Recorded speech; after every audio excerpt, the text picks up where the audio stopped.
Am I live? Hello, darlings. Hello, hamsters. How are you all? Beep, beep, beep, beep. It's Hot Ham Radio here. I know it's been like over a month since I went live on YouTube, but I figured better late than never. I wanted to continue looking through KTVB. Why is it so hard to say that? I wanted to keep looking through KTVB's footage from the original first days of the Idaho 4. Let me look. We left off last time. Well, first of all, let me say thank you for joining me. I'm testing out some new exciting equipment. I wonder if anyone will see me today, but that's okay. I really just wanted to try out my fancy new equipment, like my mixer and my microphone, and it's really exciting. Also, if you want to hear me DJ every week, I have my show, A Smack of Ham. It's every Thursday night at, oh Lord, let's say 8 p.m. Central Standard Time. Right. So it's 9 p.m. my time Eastern every Thursday on midnightrad.io. You can also look up Midnight Radio on TuneIn. You can subscribe to Midnight Radio on TuneIn Radio and also on iHeartRadio. And you can hear all of our amazing DJs, including me, DJ Hot Ham, on Thursday nights at 8 p.m. Central Standard Time. All right. Hey, Lily. Thanks for joining. We're just getting started here. I guess people did get notifications then. That is excellent. Let me know if I'm too loud or whatever. This is all new equipment, so I'm relying on you guys to tell me if I'm being annoying. And there's probably going to be some background noise because my AC is cranking. And the neighbors upstairs, I think their kid is running around. But you know, we're all humans, aren't we? Oh, good, Lily. Okay, good. Yay, notifications. So let's keep going. If you caught the last live I did, it was on July 4th. And today is August 8th, I believe. So it has been over a month. I'm so sorry. It's because I really had to get my act together with my equipment. Thanks, Lily. I think I'm all set now. I think I can actually enjoy doing this now. So we got through the first few videos from the first few days after the murders in Idaho. So let's continue right where we left off. These are all from KTVB, which is local, I believe, Boise TV coverage, which started at day 1. And it's really interesting. So I'll show you all the timestamps for each video, but this video that we're about to start is from November 15th. Interesting description here. People say there has been a lack of information from the police. This is still before the press conference, I believe. I think the press conference is coming up next. So if you're in a nostalgic mood, feel free to tune in. We always catch new things when we watch these things. And there's quite a few to watch. So we'll get through a few more today. Also, it does say open lines up there. My number is 410-575-3733. I do want to get through these videos. We had some amazing callers last time. I think it was Jennifer and Laura. And that was amazing. But I think today I'm going to leave it on Do Not Disturb just to get through some of the videos. And then... But you can also leave a voicemail at any time, and I can play that later on the show if you have any thoughts. And I might open up the lines when we take a break in a little bit here, maybe when a few more people get here. Let me take a swig of water. My voice. My poor voice. Okay. Let's go, shall we? Okay, so the big news story over the past couple of days has been the homicide investigation happening in Moscow. An unthinkable tragedy within the University of Idaho community. Crime is an element of this industry we don't usually cover here on the 208, but there's an element of this story that has been stoking frustration, both up in the small college town and down in the Treasure Valley, with families who have kids going to the school at the University of Idaho. The biggest component has been a lack of information coming from investigators. And here's what we do know. Just before noon on Sunday, Moscow police got a phone call, a report of an unconscious person in a house off King Road. When they got there, they found 4 U of I students dead, killed, they believe, with a knife or some sort of edged weapon. We know the FBI is now involved. We know no weapon has been found and nobody has been arrested. Nobody is in custody, yet the city and the police. I'm also going to pause it a few times because I'm hot ham and you know how I am. I have to absorb things. And also because of fair use. If this annoys anyone, you can always go to KTVB and find these videos yourself. They are still on their website, or on their YouTube, I'm sorry. I just collected them and put them in chronological order. And due to fair use, I do have to comment on them a little bit. So there. Police have said there also wasn't any threat to the Moscow community, believing this to be an isolated, targeted attack. It's that last part that has a lot of people confused and questioning how this is possible. There's apparently someone walking around willing and able to use a knife to kill 4 people, but that threat ends inside that house? The university president has told students and staff if they need to go home, they can. Their absence from class would be excused a week before Thanksgiving break. And that may have put a damper on some fears, but it hasn't helped answer many of the questions or with the frustration in trying to find them. Andrew Bartline is live in Moscow right now. And Andrew, we just wanted to talk to you today about the mood. You've been up there since yesterday, the mood in Moscow, and that can't be easy, seeing as so many took the president up on his offer of leaving town. Yeah, and that was the first thing we saw when we pulled in. We were kind of late to the game because a lot of the stations up here covering this are in Spokane. We had a long drive to get here, and by the time we got here, people mostly had left. We did talk to a woman as she was getting out of her house, packing her car. She lives right next door. She said she was the last of her 6 roommates to leave town. She's driving one of her roommates to the airport, and then she's driving back home to Homedale, Idaho. So a lot of people in this neighborhood are gone. Campus is quiet, and we talked to students who are still here. They say that academically they feel they need to be here for their own reasons, but a lot of them said that they don't understand how these data points connect to where they're safe, but no suspect is in custody. It's a different. Feel free to throw your DNA. Sorry, my words are jumbled. Throw your DNA on that thumbs up button. Thank you. Difficult data points to make sense of, Brian. Up there, Moscow police and the city, they're not beholden to the media when it comes to what they can and can't tell us, but there are families up there with students who want to know what's going, whether their kids are safe, for those that kind of stuck behind. So what's been the difficulty in getting information from law enforcement? Well, I mean, we've gone to the police department and tried to talk to them face to face. They say the captain's not there, who's sort of in charge of being the public information officer for this investigation. So we come to the scene and ask the people on scene, is the captain here? They say the captain's not here. And it's difficult to get a hold of him through phone call because if he's not in the office, when we're at the police department, we're certainly not answering his phone there either. There was a moment earlier today where that captain went through and called back a lot of media members and answered some questions, but a lot of the details still weren't sorted out. Really, all we got confirmed from that phone call was they are looking for a suspect, and it kind of started and stopped there. There wasn't a whole lot more other than that. I guess we do now know that the unconscious person that they originally responded to is among those 4 that are dead. We did get that confirmed as well, but that's kind of been it outside the press releases. It's been very hard to get information. And I understand they have a job to do. We want to let them do it, but again, we feel like there's some information that we could share with the public to let them know, kind of clarify some of these, as you said, these data.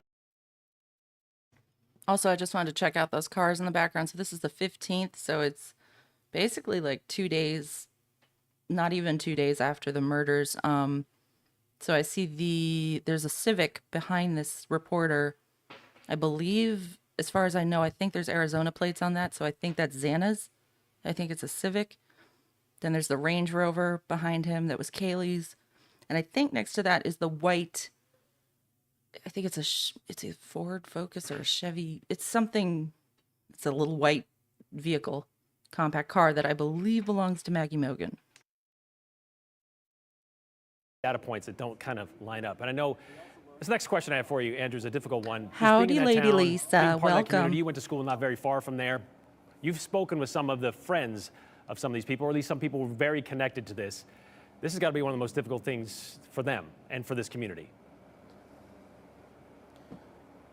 Yeah, you said it. I went to school here. I grew up here. I mean, my whole life has been between Spokane, Sandpoint, Moscow Pullman. Yeah, Maddie's car is a You Chevy, talk it to the looks like, people that on the knew left. them or went to school with them.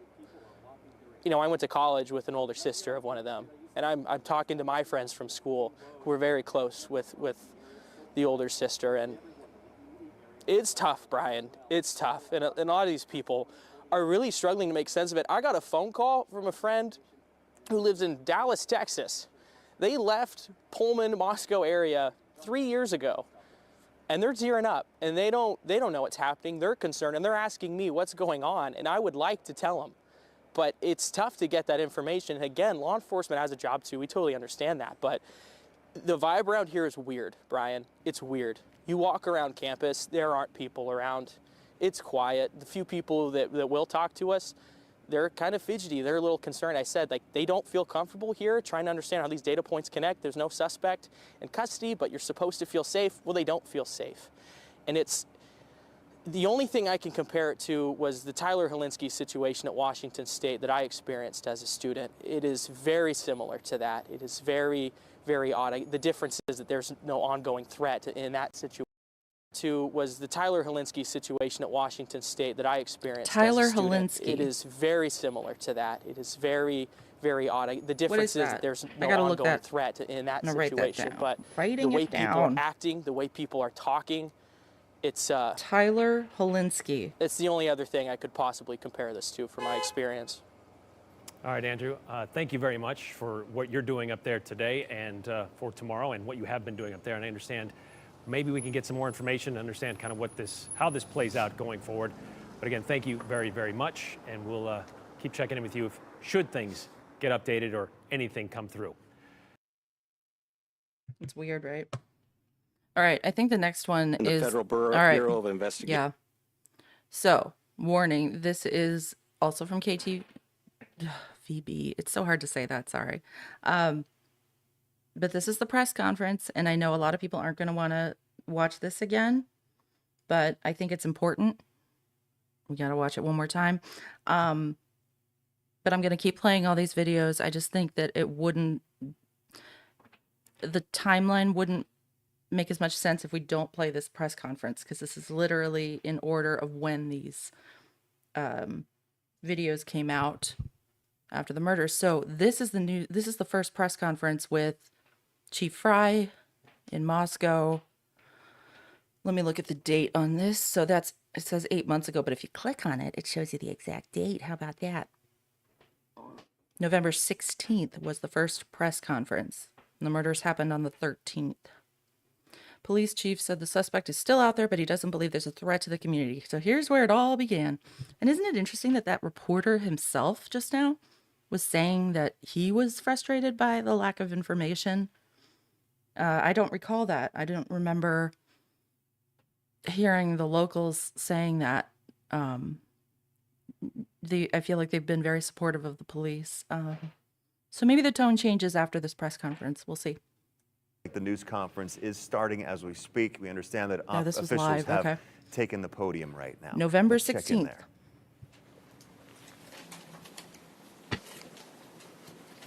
Everybody here?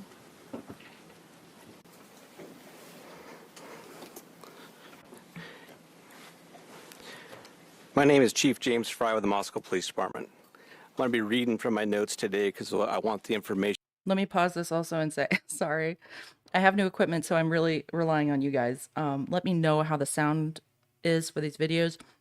These press conferences for any police department are always famously difficult to hear because they aren't in mono, they're in stereo. So you hear, like, if you have one earbud in, you'll only hear half of it. I'm trying to stream this in mono so everybody can hear it at a good volume. So let me know if it's, like, crazy in some way. You received to be extremely accurate. We know you have questions, and so do we. That is why we're here. I'd like to thank everyone for attending this press conference. Joining me today is the Latah County Prosecutor Bill Thompson, University of Idaho President Scott Green, Provost and Vice President Tori Lawrence. I'm interrupting one more time. I'm not going to do this the whole time. I promise. I'm so sorry. Do we want subtitles or not? I have no preference. So let me know. Do you guys want subtitles on these videos or not? University of Idaho Dean of Students Blaine Eccles, Latah County Sheriff Richie Skiles, Chief Deputy of Latah County Tim Best, Idaho State Police Colonel Kedrick Wills. The Moscow Police Department would like to extend our condolences to all family members, friends, the University of Idaho, and the Moscow community. This was a horrible crime that took the lives of Ethan Chapin, Xana Kernodle, Madison Mogan, and Kaylee Goncalves. This horrible crime has affected all of us, Whoa. the families, Sorry, James The University Fry. Gotta replay that Madison, mispronunciation. Latah County, Tim Thanks, Best, Electra. Idaho State Police Colonel Kedrick Wills. Uh-oh, we got a tie. The Lily Moscow doesn't Police want Department subtitles. would like to extend our condolences to all family members, friends, the University of Idaho, and the Moscow Well, community. if they drive anybody crazy, This was just a let me horrible know. crime that took the lives of Ethan Chapin, Chapin. Xana Okay. Kernodle. You know what? If they're going to misspell everybody in the subtitles, that is a little distracting. So I am going to turn that off. Madison Mogan, and Kaylee Claylee. Goncalves. Dude, This horrible crime has why do affected they not all know of their us, names yet? the families, It's been 2 days. the University of Idaho, our community, our country, and our officers. Agencies that are involved in this task force include Latah County Sheriff's Office, the Idaho State Police, and the Federal Bureau of Investigations. As we continue our investigation, we have learned that Ethan and Xana were at a party on campus, and Madison and Kaylee were at a downtown bar. They arrived home sometime after 1:45. If anyone in our community or Turn across off your cell our nation phones. has any information about these times or the victim's whereabouts, please call our tip line at 208-883-7180. The facts of the case that we know right now. We know that these homicides occurred in the early morning hours of Sunday, November 13th. Around noon, Moscow officers received a call of an unconscious person. Officers discovered the bodies of Ethan Chapin, Xana Kernodle, Madison Mogan, and Kaylee Goncalves inside the residence on King Road. Okay. The four were stabbed with a knife, but no weapon has been located at this time. There was no sign of forced entry into the residence. Investigators are continuing to collect evidence at the scene. Investigators are working to develop a timeline to relevant events. Autopsies are taking place today on all the victims so we can continue to gather evidence and solve the crime. Investigators are working to follow up on all leads and to identify a person of interest. Based on details at the scene, we believe this was an isolated, targeted attack on our victims. We do not have a suspect at this time, and that individual is still out there. We cannot say that there's no threat to the community, and as we have stated, please stay vigilant, report any suspicious activity, and be aware of your surroundings at all times. We cannot do know- say. Or what we don't know, excuse me. The identity and location of the suspect. But this says he doesn't believe there's a Location threat of to the the knife community. That's or kind of any weird. clothing that was I guess there so were a we lot can of missed continue to messages. Sorry, gather I'm evidence rewinding. and solve the crime. Investigators are working to follow up on all leads and to identify a person of interest. Based on details at the scene, we believe this was an isolated, targeted attack on our victims. We do not have a suspect at this time, and that individual is still out there. We cannot say that there's no threat to the community, and as we have stated, please stay vigilant, report Yeah. any suspicious activity. We can't say that there's a threat to the community, but it's a isolated target. Isn't everything an isolated, targeted attack? Basically, that's kind of what I always thought. Like, that's a fancy way of saying that there was a horrible murder. There was an isolated, targeted attack. You could say that about most crimes, I think. And be I mean, unless unless they were on a spree, in that. But yeah, you're ruling out basically by saying an isolated targeted attack. So you're ruling out a serial killer type? That doesn't quite fit the profile, does it? But I guess this was early on, early days, as they say. Aware of your surroundings at all times. What we do know, Very weird thing or to what say. we don't Yeah, know, excuse me, we know. the identity and location of the suspect, the location of the knife or any clothing that was worn by the suspect. Currently, we have 25 plus investigators working this case, as well as assistance from the Federal Bureau of Investigation and the Idaho State Police. We're reviewing video that Yeah, has been Electra. collected, but we are asking citizens to contact us with any information you may have that will help in this investigation. Lisa. Once again, we're asking anyone with Michelle. a tip to call the tip line at 208-883-7180. At this time, I would like to introduce the University of Idaho President, Scott Green. Oh, here we go. Thank you, Chief Fry.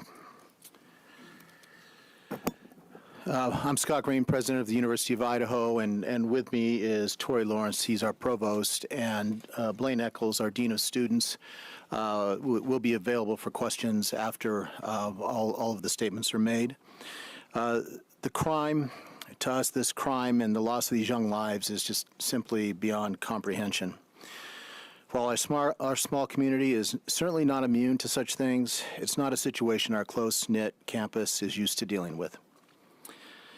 First, my deepest condolences to the families.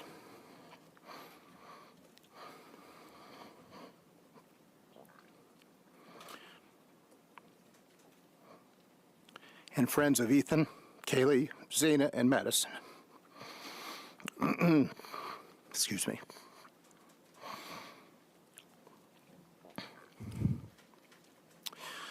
Their loss has been devastating, and they were bright lights in our community, and are deeply missed and remain in our thoughts and our prayers.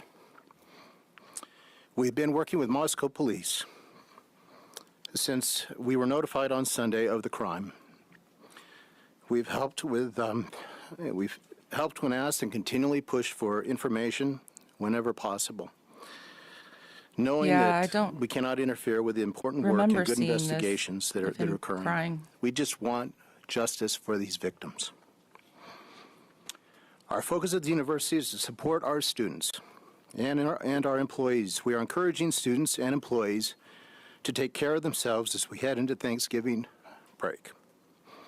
I want to take a moment to commend our faculty and staff who have been on the front lines helping our students, whether that is providing counseling to those in need of support, accommodating those who want to travel home, or engaging those who find comfort in staying busy interacting with their peers and our instructors in class.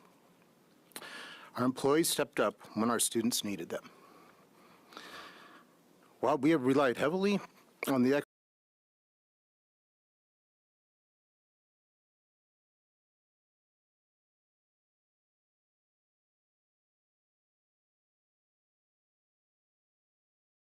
expertise of Moscow Police, we feel confident that remaining open with flexibility to leave allows our students to decide what is best for them. The weeks ahead will continue to challenge us as this loss and the circumstances around this crime become known. We will support each other as we grieve, and we'll move through this together as a Vandal family. Thank you. I'd like to have Colonel Kedrick Wills come to the podium, please. Good afternoon. My name is Kedrick Wills. I serve as the director of the Idaho State Police. And as we have this discussion today, I'd like to express my appreciation for your attendance here because it's important, vitally important, that we get the information that we have out to the public.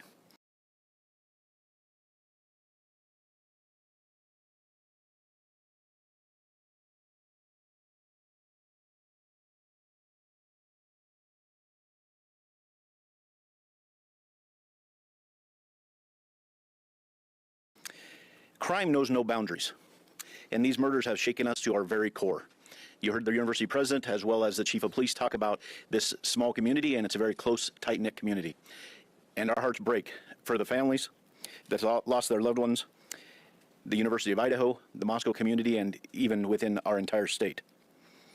Be assured, the Idaho State Police is firmly in support of the work that the Moscow Police Department is doing, and we are providing every resource that we can to make sure that this comes to a conclusion, and that the person or people that this is responsible are brought to justice. Thank you, Michelle. This is a team effort here. I have new equipment. I was just saying before you got here. Thank you. I appreciate it. Yeah, I was just saying I don't remember Kedrick Wills, this guy, this ISP guy. I just completely forgot about him. I don't know. I don't remember this at all, but I'm just a rambling ham. But let me see what Lily says here. Maddie's mom would not shake Scott Green's hand at her postgraduate award. He tried about 5 times, maybe because of the letter about the demolishment of the house. That's interesting, Lily. I didn't know that. Really? Is there footage of the postgraduate award? There probably is. I bet you it's on KTVB's YouTube. So Maddie's mom, do you mean her birth mom or her stepmom? I'm surprised we never really hear very much about Maddie's birth mom. I know that she and her husband, Maddie's stepdad, they were it was her only child. She was extremely close with her. My heart goes out to them and all the families, of course. But I think we definitely don't talk about some of the parents as much as the others. And that's probably because they want privacy. But I feel like Maddie's mom has definitely stayed quiet. And I'm always curious to hear anything about what's going on with her birth mom. Interesting, Lily. Thank you for telling me that. I will look into that. It's so important that you understand that this takes a team effort. This is teamwork with the university, with this Moscow City Police Department, the Latah County Sheriff's Office, the Idaho State Police, and the Federal Bureau of Investigation. It takes everybody to be able to do this. And it's a balancing act. It's a balancing act of getting the community the information that they need to have with making sure that we provide a case that the Latah County Prosecutor's Office can go forward with. Governor Little, Idaho's governor, has assured me that the full weight of all the resources we have within our state are available to Chief Fry and to his team. Our crime lab is also involved with processing evidence, and our law enforcement throughout the region, state and federal agencies continue to provide resources. From the Idaho State Police's perspective, we provided detectives here from this area, as well as detectives from out of the area, state police detectives, as well as patrol resources and communications assistance. Oh, you mean like Gary Tolson? Gary Tolson of ISP? Mm-hmm. How about him? One of these days we got to get into Gary Tolson. But yeah, they decided to have Gary Tolson work on this case. Was that up to old Kendrick? I keep calling him Kendrick. Kedrick Will here.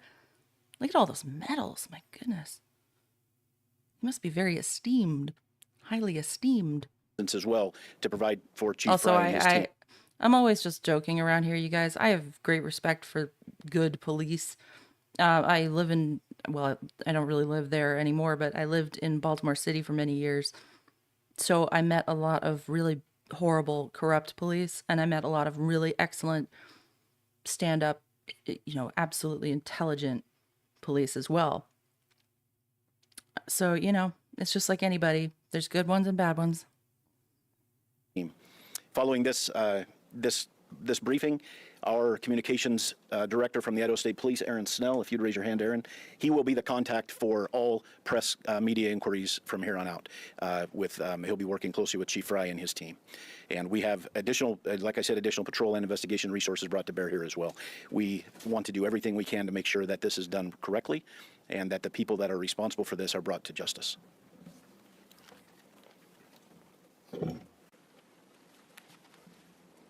So at this time, I'm going to open it up to some questions that I'm sure you have, and we'll do the best we can to answer those for you.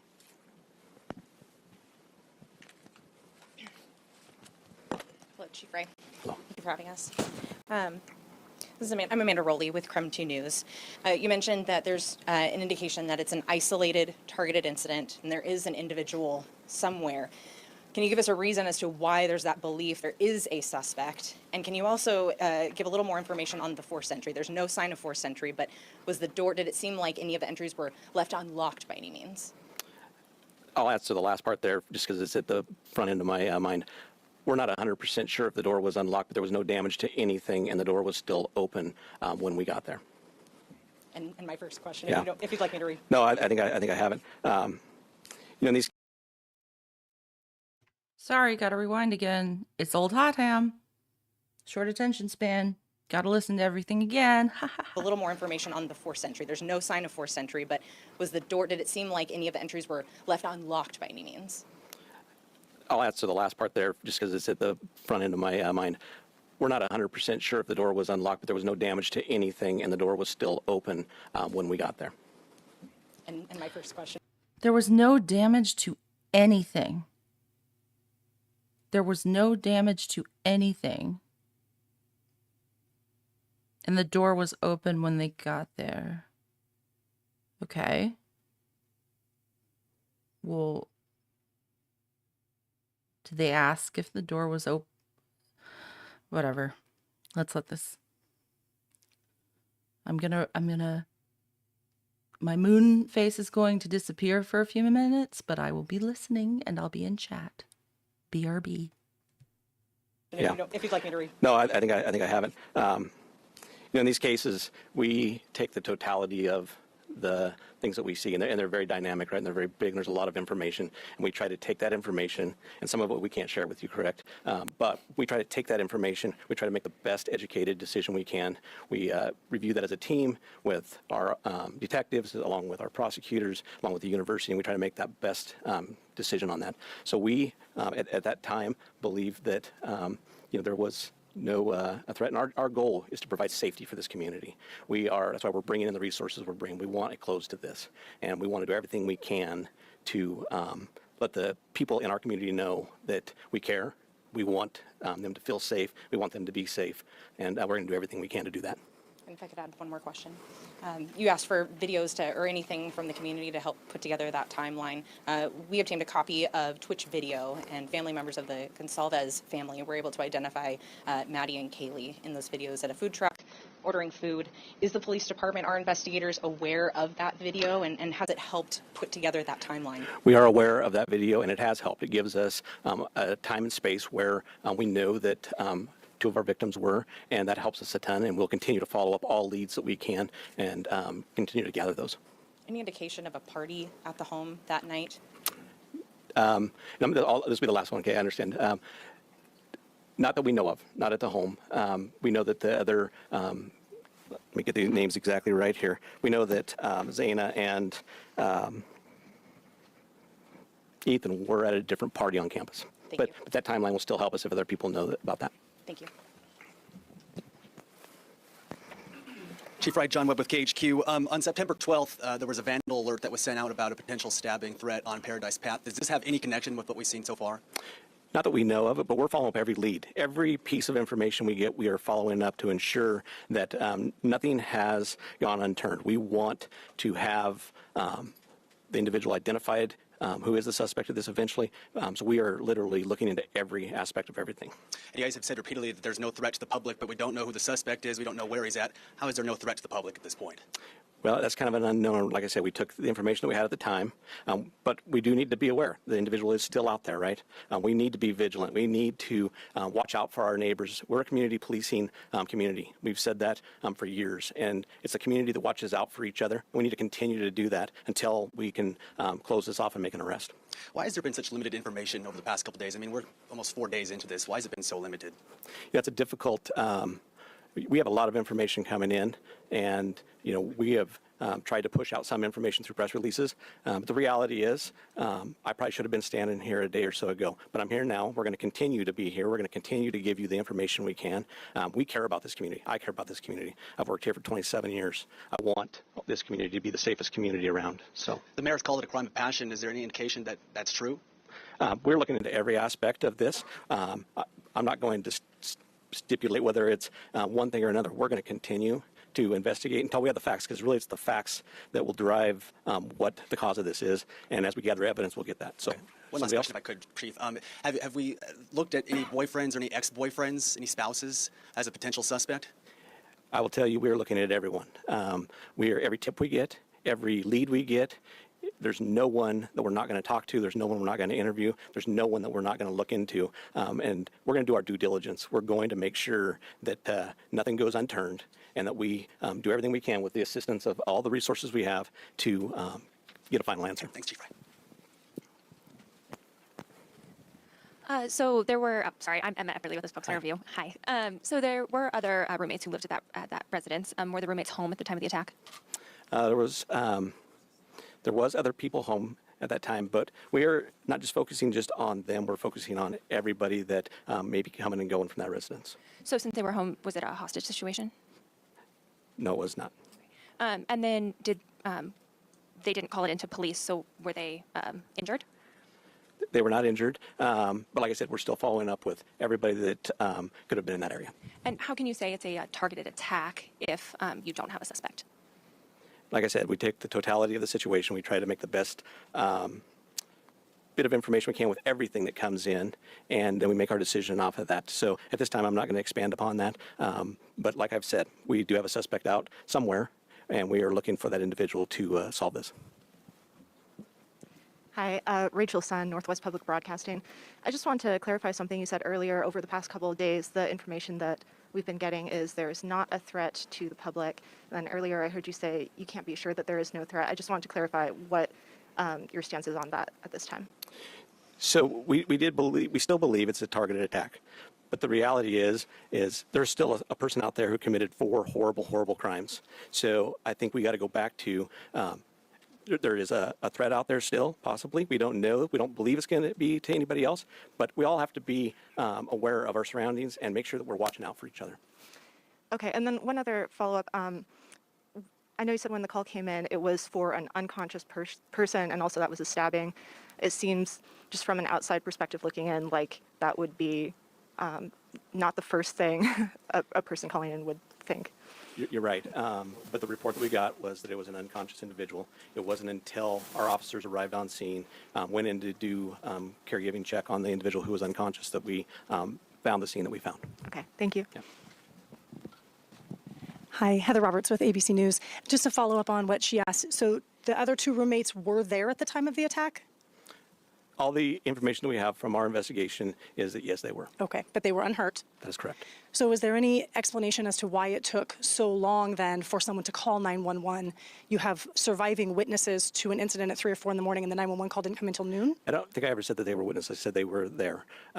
So, you know, we don't know why that call came in at noon and not in the middle of the night. Would have we loved for that to have happened? Yes, but that's not how it took place. So that's why we're investigating everything still, to try to pull all the pieces together. Were they one of the people? Were they the 911 Sorry, I want to caller? make sure the quality's good. At this point in time, I'm not going to divulge who our 911 caller is, just because I want to keep the integrity of the investigation at this point, okay? Okay. And last question, are you able to tell whether the same weapon was used on all 4 victims? You know, that's why. Pause. Hot ham here. Again, you can leave a voicemail. I know it says open lines above, but I just want to get through these videos today so we can actually talk about them. But you can always leave me a voicemail during this show. It's on Do Not Disturb, but I will play the voicemails unless they're another, spammer leaving a voicemail about a house in Florida. Yeah. But anyways, Chief Fry here.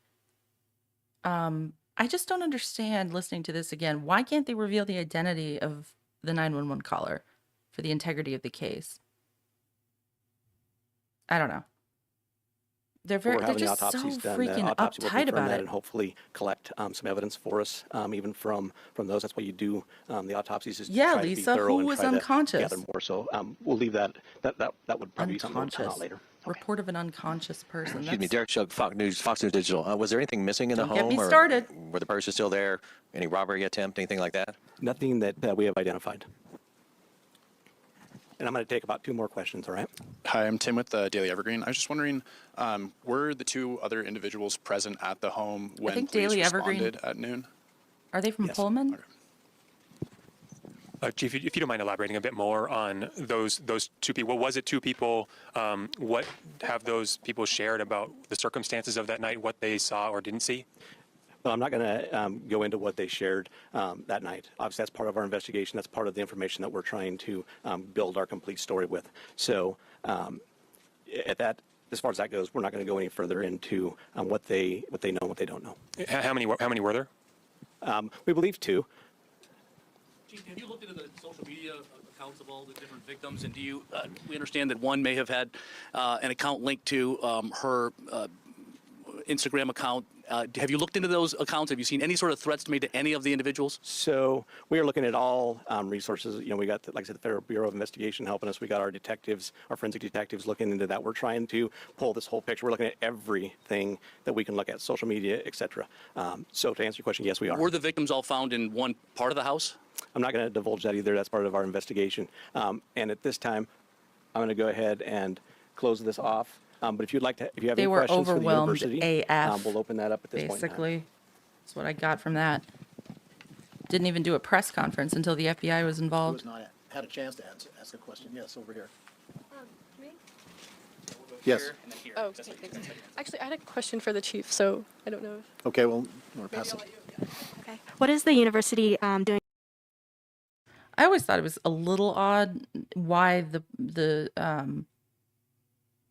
why was the head of the University of Idaho at this press conference, like, as an authority? It's supposed to be, I get that it's a small town, but and like the university basically is the town.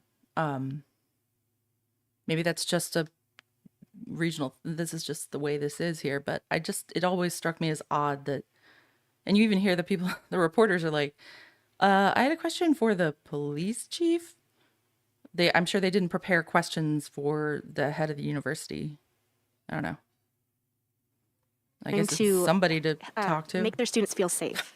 The police won't talk. Great question. At this time, I think I'll turn this over to Blaine, who's been dealing directly with our students and dealing with those that truly still feel unsafe despite some of the assurances and things that we're doing. Blaine? Yeah, absolutely. Thank you for the question. I always get them confused. The question of safety is on everyone's mind right now. We have increased campus safety patrols. Our Executive Director of Campus Safety and Security, Jake Nichols, is out in the hallway actually here, and so I'm sure he'd be able to answer some of those questions. We have a campus safety escort where students can call 24 hours a day, 7 days a week to arrange for a security escort to be escorted across campus during the day or night. It doesn't matter at any point in time. We're also providing resources to students to help them navigate through this from an emotional standpoint. We've had drop-in Also, I counseling have that has it been on utilized both in our 1.25 counseling time center for as anybody well as just coming in. the student union building. He doesn't actually We're also talk this supporting fast. students, like President Green indicated, that if they want to leave and go home now, they absolutely can. We're going to support them in doing so. Many students have questions about their academics and whatnot, but this is a very dynamic, fluid situation, and we want to make sure we're supporting students and their families to get through this the way that they need to. Yeah, absolutely. Washington State University is about 8 miles that way. What would you suggest that WazU does to make their students feel safe if they're unsafe? Communication and encouraging students to reach out and use resources. That's a fantastic campus. I talked to their Dean of Students office yesterday, and they are mobilizing their support resources. All campuses have supports in place. Students just need to make sure they're leaning in and reaching out to it, and many times students don't, but we encourage that, absolutely. Hi, this is Hadia Thark with the Argonaut. This may be a question for Scott Green or Blaine. Sorry, it's buffering a little because I wanted to play it in higher quality. The Argonaut, for those of you who don't know, whenever they talk about the Argonaut, that's the University of Idaho's independent newspaper.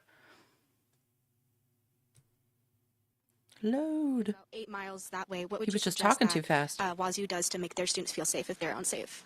Communication and encouraging students to reach out and use resources. That's a fantastic campus. I talked to their Dean of Students office yesterday, and they are mobilizing their support resources. All campuses have supports in place. Students just need to make sure they're leaning in and reaching out to it, and many times students don't, but we encourage that, absolutely. Hi, this is Hadia Thark with the Argonaut. This may be a question for Scott Green or Blaine. All these absences are excused. We've asked our faculty to work with those students who chose That's to go. interesting. It actually skips parts. So we Did you felt see this that? is the best way. Am I crazy? For Scott Green or Blaine. Did you see that? All these absences absences are excused.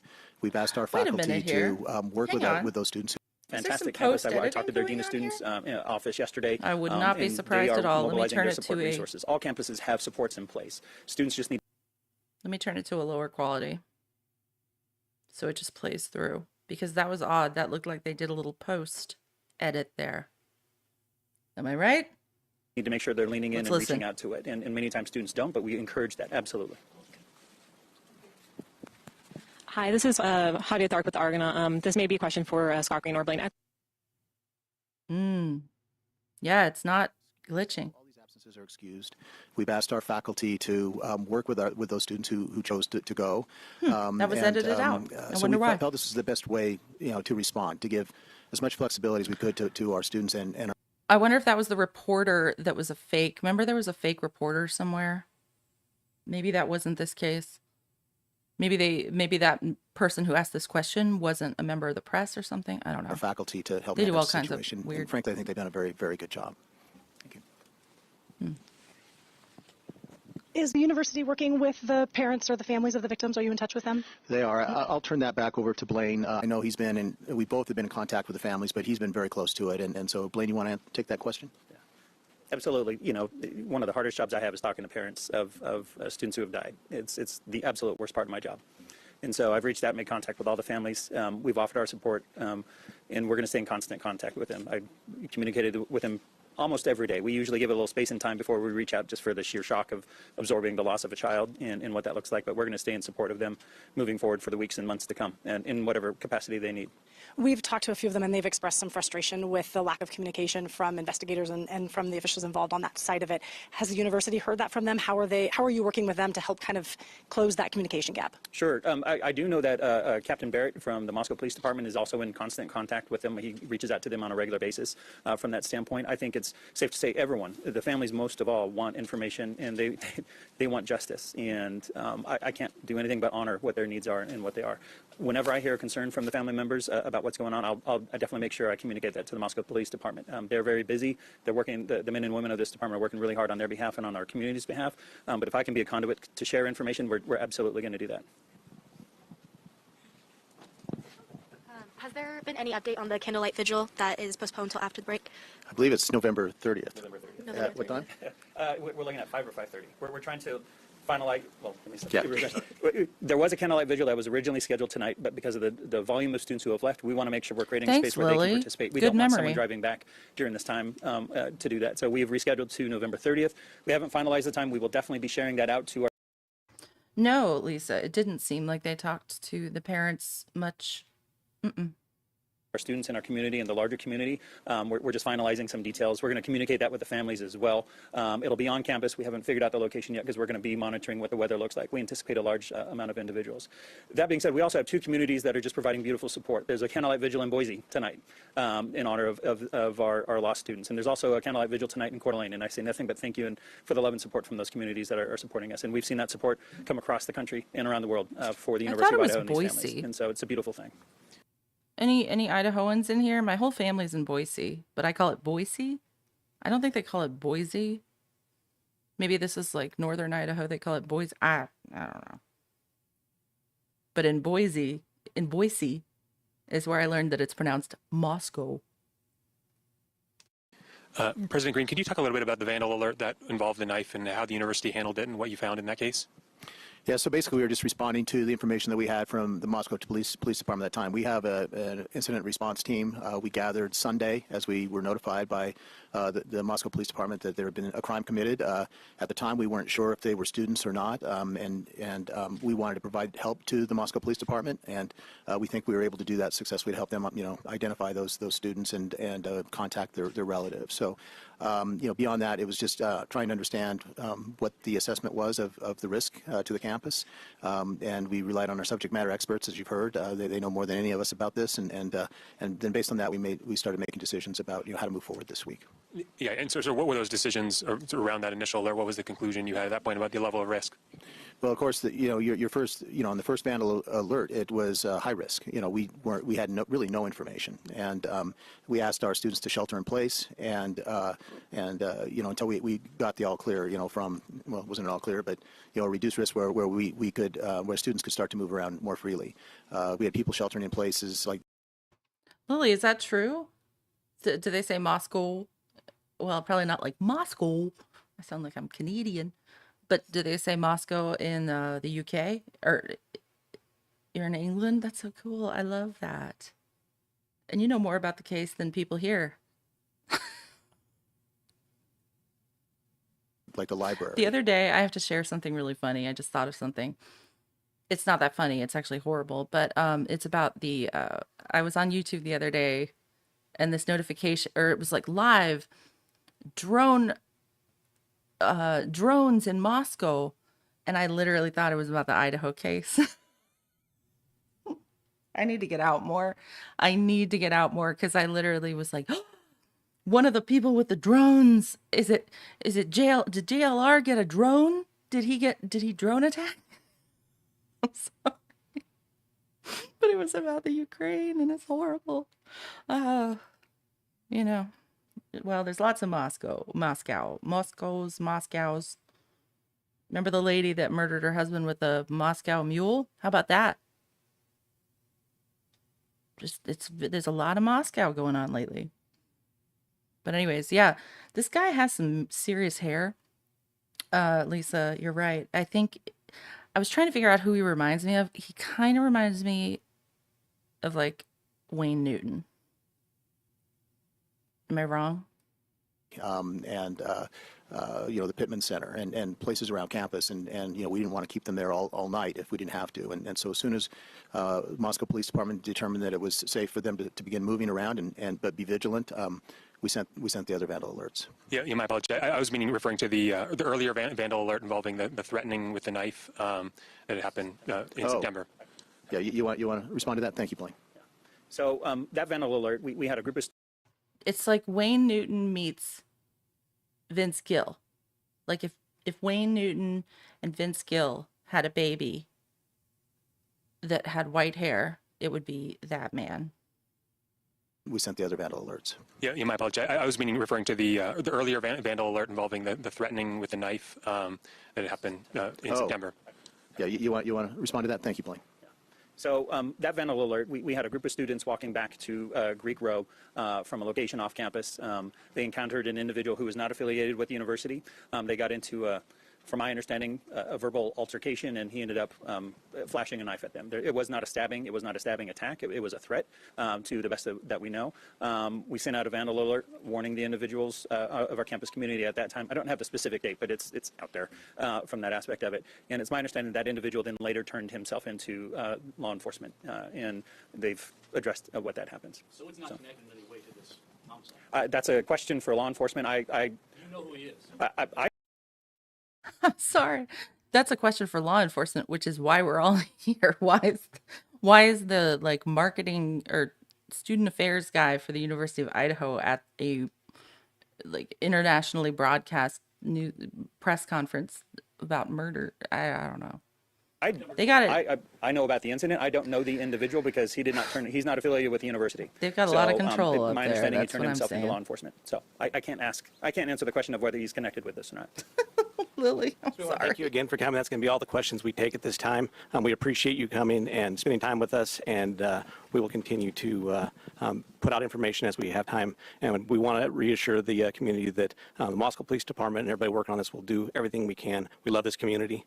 We've a lot of us have went to the University of Idaho, and we are vandals, and we will do everything we can to solve this. Thank you. That's right. Fry, I think, did go to the university, didn't he? And we just heard from authorities in He Moscow about considers the himself homicides of the 4 University of Idaho a students. We heard from the vandal. Moscow police chief, as well as the president of the University of Idaho and the director of Idaho State Police.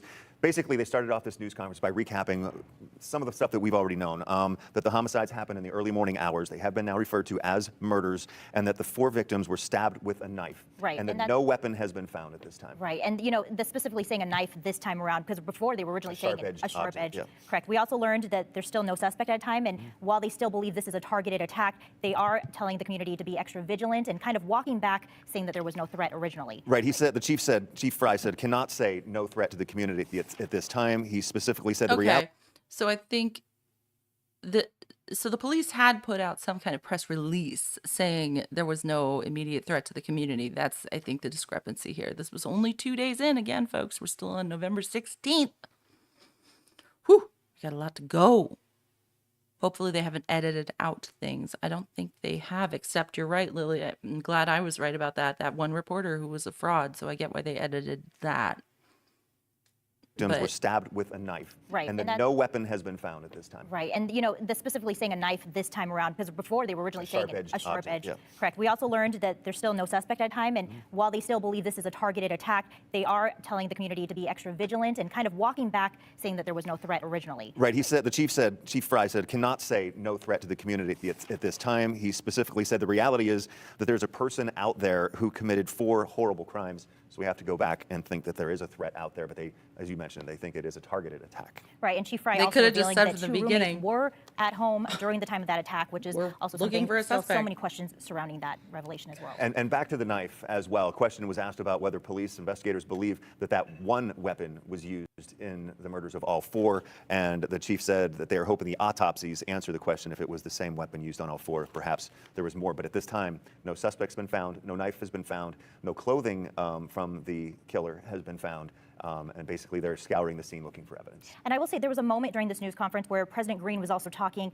about, I guess, that these crimes are beyond comprehension. And you could see that he was visibly getting emotional there, because not only does this impact the families, but essentially that whole community as well and the whole state as well. He's choking back tears, understandably, as he called these 4 students bright lights in our community.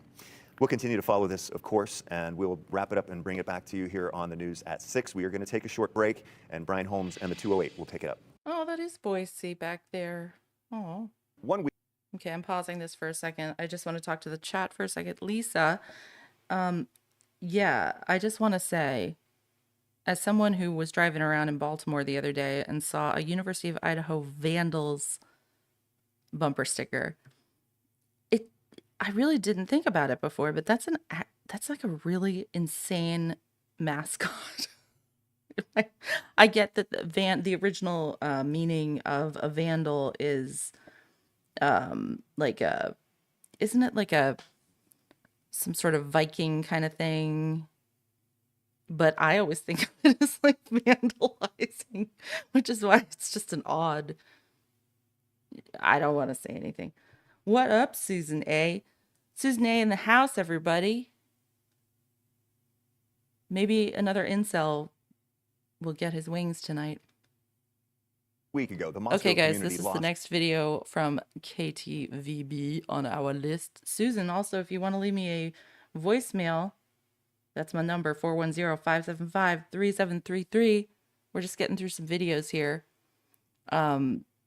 But I have the voicemail thing open, so you can always leave me a voicemail and I'll play it. And I might open up the lines in a little bit. So this next video after the press conference is November 21st. Police did clarify some things and told the public that people were at the house when the phone call to police was made. What? The AI wrote that, I bet. 4 bright lights. University of Idaho students Ethan Chapin, Madison Mogan, Xana Kernodle, and Kaylee Goncalves were murdered in a home just off Another campus. video. With so many questions lingering, the college town is still on edge with no suspect in custody. The Moscow Police Department held its second news conference about the investigation earlier today. Abby listened in on that. And Abby, they didn't give a whole bunch of new information, but they did clarify some things today. That's right, Doug. Well, we did learn that some friends, in addition to the 2 surviving roommates, were actually at the house at the time of the 911 call, so when that was made, but they didn't specify who exactly did make that call. Now, so far, police have received more than 640 tips and interviewed more than 90 people. The Moscow police chief says this is a complex and terrible crime that will take, quote, some time to resolve. Answers to who killed Ethan Chapin, Xana Kernodle, Madison Mogan, and Kaylee Goncalves, and why. We want answers too. 1 week ago, the Hold on. So this is the 21st. This is the next video they have about this. There's got to be some in between there, but this is, what, 5 days after the press conference. So I guess there was another. It's odd that that didn't pop up when I was looking through these chronologically.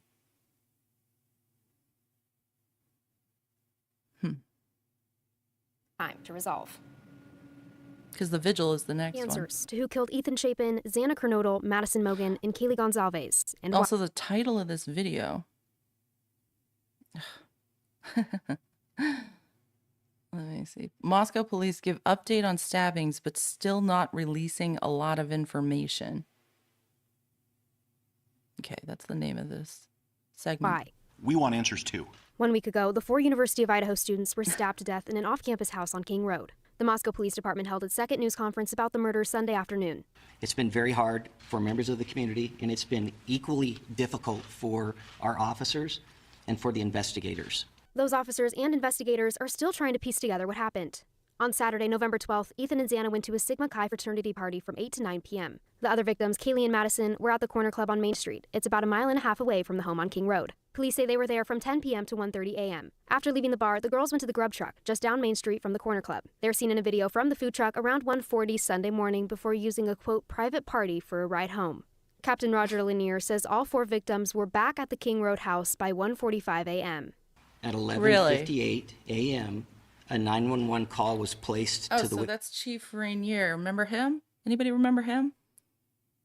He had just been put on administrative leave, I think a few months prior to this, from Pullman Police, I believe, for some sort of incident. And I guess he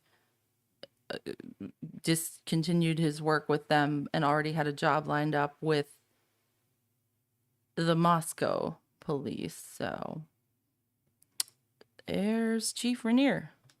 The Com Dispatch Center reporting an unconscious person. When police arrived... Oh my God, Susan, I had to pause it. Sorry. Susan's talking about The Wire. I just got to step outside and I'm in The Wire, kiddo. That's why I don't watch The Wire.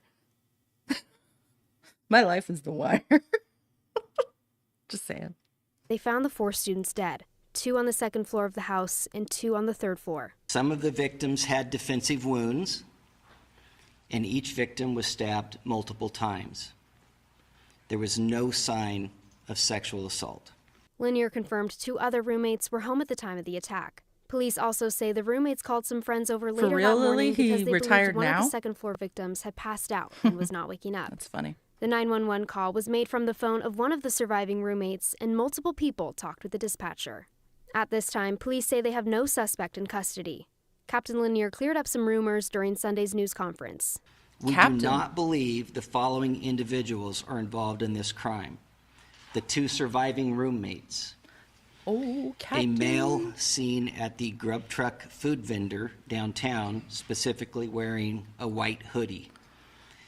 A private party who provided rides home to Kaylee and Madison.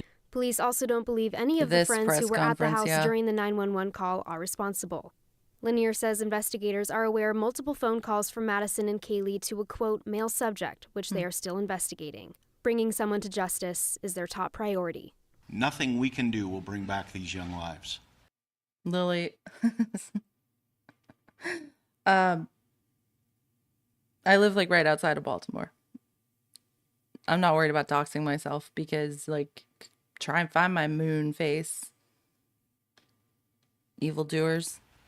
But we have an absolute commitment to working together to solve these senseless murders. Amsterdam. They're still asking people to stay vigilant and be careful, and police are also hoping that anybody who knows anything calls their tip line. That's 208-883-7180, 208-883-7180. And there's also an email tip line. That information is on our website as well. But we know, Doug, University of Idaho President Scott Green also spoke today during the press conference.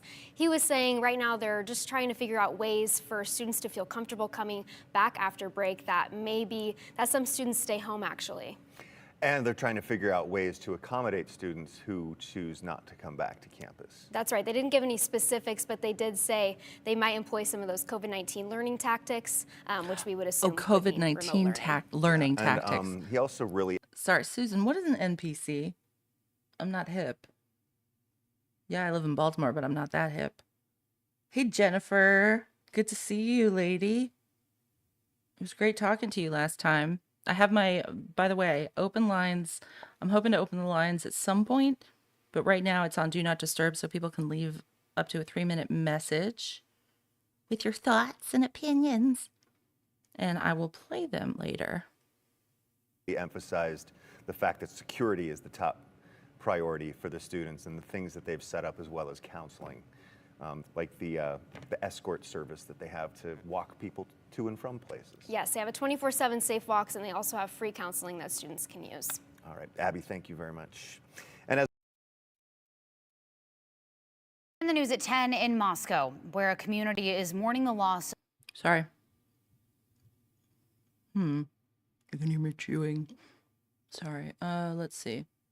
This is the next one on the list. This is called What? You know what? This is my fault. That November 21st one, I don't know how it got out of order. That was my bad. So, my apologies. So, this is from November 17th. See that right there? November 17th. Hopefully, more information will come tomorrow. Thank you, AI. The title of this video is Moscow Mourns Death at Vigil. Autopsies are now finished on the victims. What an interesting headline. This is November 17th. 4 days after, I guess. Yeah. Of 4 Let's hear students. it. Today, we heard for the first time in person from the Moscow Police Department. Whose chief said they still don't have a suspect, a description of a suspect, nor do they have a murder weapon. And for 3 days, Moscow police. Yay, Valerie. Good to see you. Thank you for reminding me and giving me the encouragement to do a continuing live about this. I definitely want to keep showing the videos. We just showed, you missed the first presser. That was on November 16th. So now we're on November 17th. This is KTVB. See if we see anything. Have said they do not believe interesting. there is an ongoing threat to the community. Yeah, that's right. And this just into our newsroom a couple minutes ago. The Spokane County Medical Examiner in Washington told me they finished autopsies for the 4 University of Idaho stabbing victims. They sent those findings to the Latah County coroner in Idaho, where Moscow is. The police chief there said earlier in a press conference, this will help gather evidence, solve this crime, and also, as he alluded to, help determine if the same weapon was used, the same knife was used on all of those victims. Yeah, that way, if the DNA is mixed up on either of the victims, they'll know that, yes, that's kind of where they're going with that decision. Okay, let's go back to that part about whether or not the community is still in danger, kind of something that they kind of backtracked a little bit today in that press conference. Abby Davis is live in Moscow right now. And Abby, they don't seem to be standing behind that statement about no threat to the community anymore. That's right, Brian and Morgan. Moscow Police Chief James Fry really walked that statement right back. He said that he cannot say there is no threat to the community. Those were his exact words. That's how he phrased it. And he reminded the community to stay vigilant, be safe as everyone tries to make sense of this devastating attack. 4 bright lights. Their loss has been devastating. Dimmed too soon. We will support each other as we grieve, and we'll move through this together as a Vandal family. This horrible crime has affected all of us, the families, the University of Idaho, our community, our country, and our officers.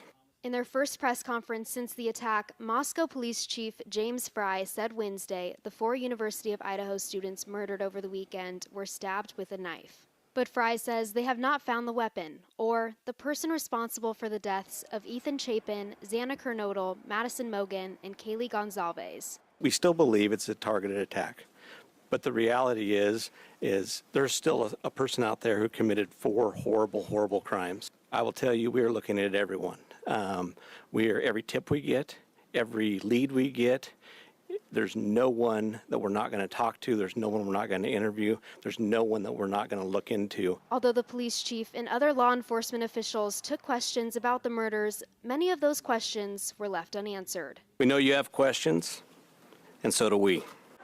Many people who live in Moscow are frustrated by the lack of or seemingly conflicting information out of police. Fry addressed that during the news conference. I probably should have been standing here a day or so ago. Fry said they are still putting together a timeline of what happened. We have learned that Ethan and Xana were at a party on campus, and Madison and Kaylee were at a downtown bar. They arrived home sometime after 1:45. What we know is officers responded to a 911 call about an unconscious person Sunday at noon. When they got to the house on Queen Road near U of I's campus, they found the 4 students dead. There was no sign of forced entry into the residence. Fry also said today 2 roommates were home when it happened. He didn't go so far as to call them witnesses and says they were not hurt.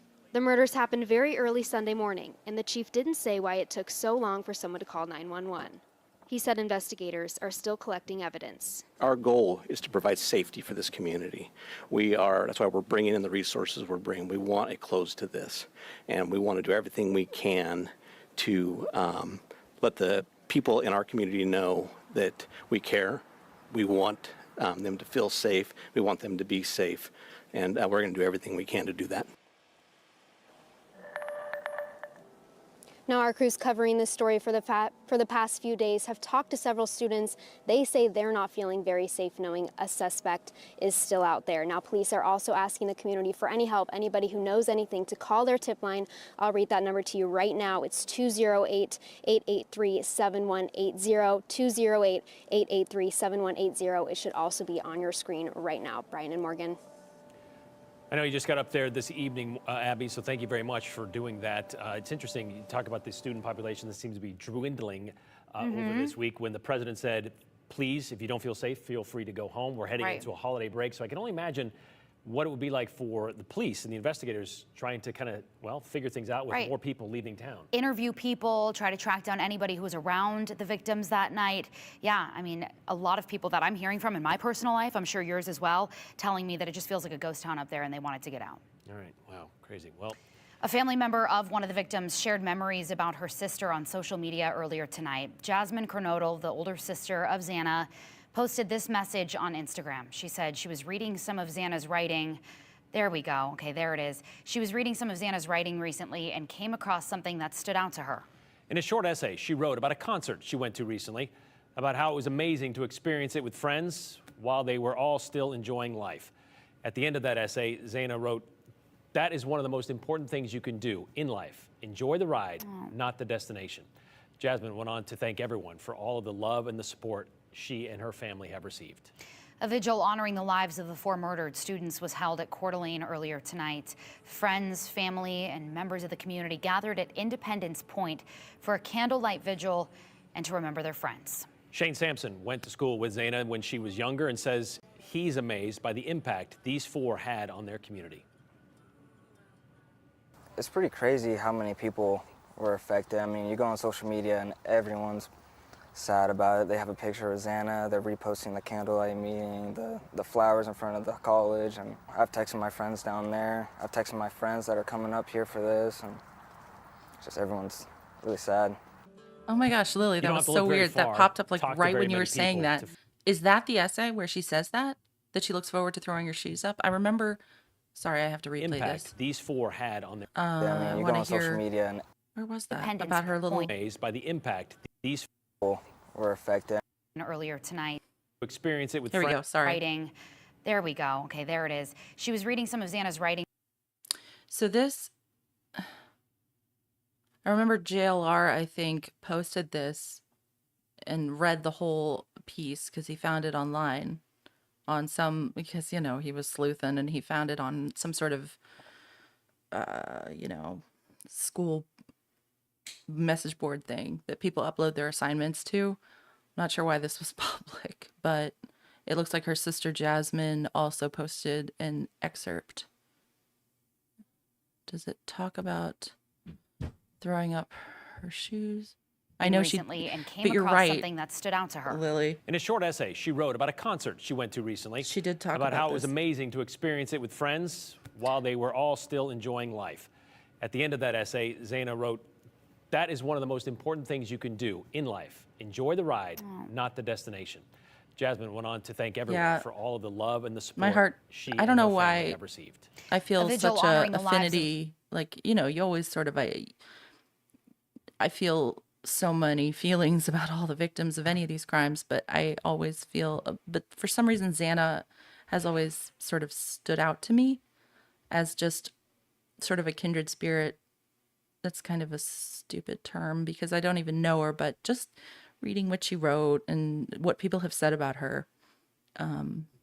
Yeah, she seems like a really awesome person, like someone that I could imagine being friends with when I was that age, you know? The 4 murdered students was held at Coeur d'Alene earlier tonight. Friends, family, and members of the community gathered at Independence Point for a candlelight vigil and to remember their friends. Shane Sampson went to school with Xana when she was younger and says he's amazed by the impact these 4 had on their community. It's pretty crazy how many people were affected. I mean, you go on social media and everyone's sad about it. They have a picture of Xana, they're reposting the candlelight meeting, the flowers in front of the college, and I've texted my friends down there. I've texted my friends that are coming up here for this, and just everyone's really sad. You don't have to look very far, talk to very many people to feel like somebody knows somebody who is involved or knows somebody up there or even has a student at school at the University of Idaho. And I think one of the most heartbreaking things is looking through the victim's social media and seeing a picture that was posted of all of them that day. I mean, that just makes it so harrowing, really. Yep, good group of. Hang on there. Sorry, guys. Welcome to Hot Ham's Crazy Fest. I'm sorry. I thought they had electric candles. School at the University of Idaho. And I think one of the most those aren't heartbreaking electric things candles. is looking through the victim's social media Forest and seeing fires, a picture that was posted Idaho. of all of them that day. I mean, that just makes it so harrowing, really. Yep, good group of friends. kidding. Another vigil will be held at Boise State University tomorrow. ASBSU, that's the Associated Students of Boise State University, they posted the announcement he says on social Boise. media last night. It was originally set for today, but was moved to tomorrow. It'll be at 5:30 p.m. at B Plaza, that big B on Boise State's campus, which is on the south side of the administration building near Joyce Street and University Drive. The vigil will include a moment of silence, student speakers, and support counseling services. Meanwhile, the University of Idaho, they're going to hold a vigil of their own for sure, but they're going to wait until after the holiday break, a way to honor the memory of the victims. They wanted everybody right, to they be did back wait to school, at least until most of them, as they come after back after the Thanksgiving. Thanksgiving break. Blaine Eccles, the Dean of Students, sent out an email to students saying the vigil will be scheduled for when those students return after Thanksgiving. That's the week of November 28th. Eccles also saying this will allow more students to attend since, quote, as we've talked about, a great number of students have already left the Moscow campus. We'll keep you updated, of course, as we learn the new date and time for that. Okay, let's see what's next. Today, it's been Okay, 4 let's look. days since It's been 4 days. Okay, sorry, I have to preface each video. I want to show the title and the date. Again, this is KTVB. This video is from November 18th, 4 days after the murders. Coroner, ooh, this will be a fun one. It's my butt time. Time for my butt to get comfortable. The FBI's Behavioral Analysis Unit is now assisting Moscow police in the investigation. Police are canvassing the area for any knife purchases made. And the title is Coroner Confirms Moscow Murders Were Stabbings. Community Grieves. So we didn't get a confirmation until 4 days after that it was stabbings? University of Idaho That's students crazy. were found dead in a house near campus. I think we The small, gathered tight-knit that. community of Moscow and the entire state of Idaho really are left searching for answers as to how and why this happened. Earlier today, the Latah County coroner released the results of the autopsies on all 4 victims. The coroner says Ethan Chapin, Xana Kernodle, Madison Mogan, and Kaylee Gonzalez were all stabbed to death.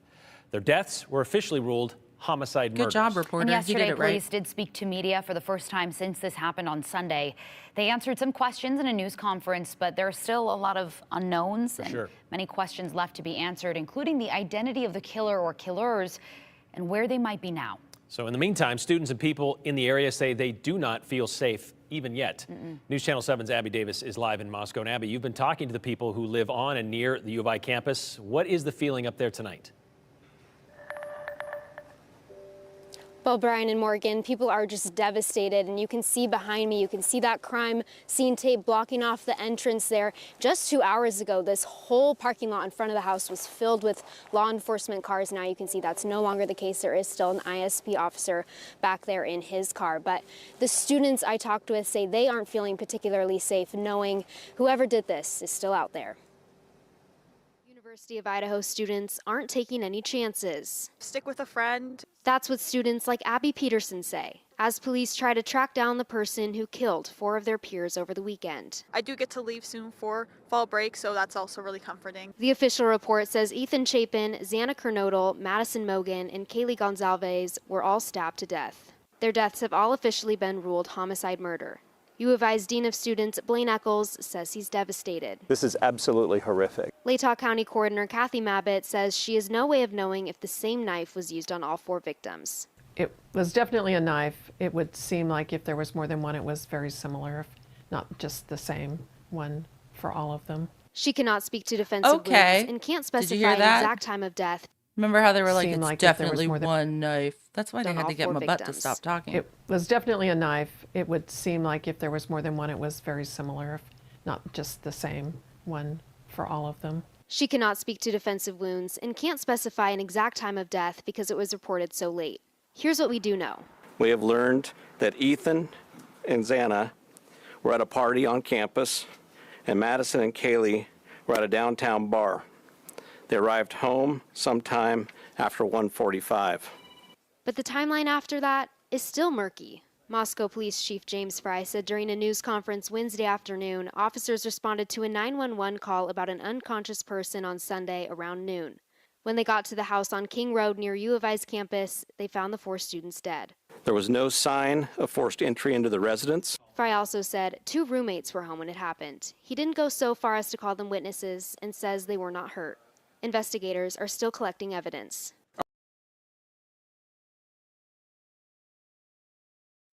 Oops, I think it's time for Hot Ham's internet to lag a little bit. Lily, did she really say that? Did she really say what? Did who say what? My butt? Oh, my butt. My butt did say that. My butt said that it could have. Let's hear it one more time. Welcome to Hot Ham's Special, where we ramble on about the same thing over and over again, but we're trying to... There is no way of knowing if the same knife was used on all 4 victims. It was definitely a knife. It would seem like if there was more than one, it was very similar, if Ta-da! not just the same one for all of them. She cannot speak to defensive wounds and can't Hey, specify Sherlock, an exact homie. time of death because it was reported so late. Here's what we do know. Can't specify an exact time of death because it was so late. So how did they determine the time of death? It wasn't by the last phone calls, which would have made sense. Anyways. Learned that Ethan and Xana were at a party on campus, and Madison and Kaylee were at a downtown bar. They arrived home sometime after 1:45.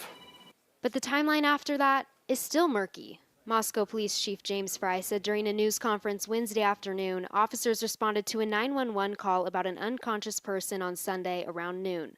When they got to the house on King Road near U of I's campus... You guys, if you're... this is really interesting to listen to. We're catching these little things. So again, this is November 18th. But this footage is also really interesting. We're seeing a lot of in-the-moment footage. What?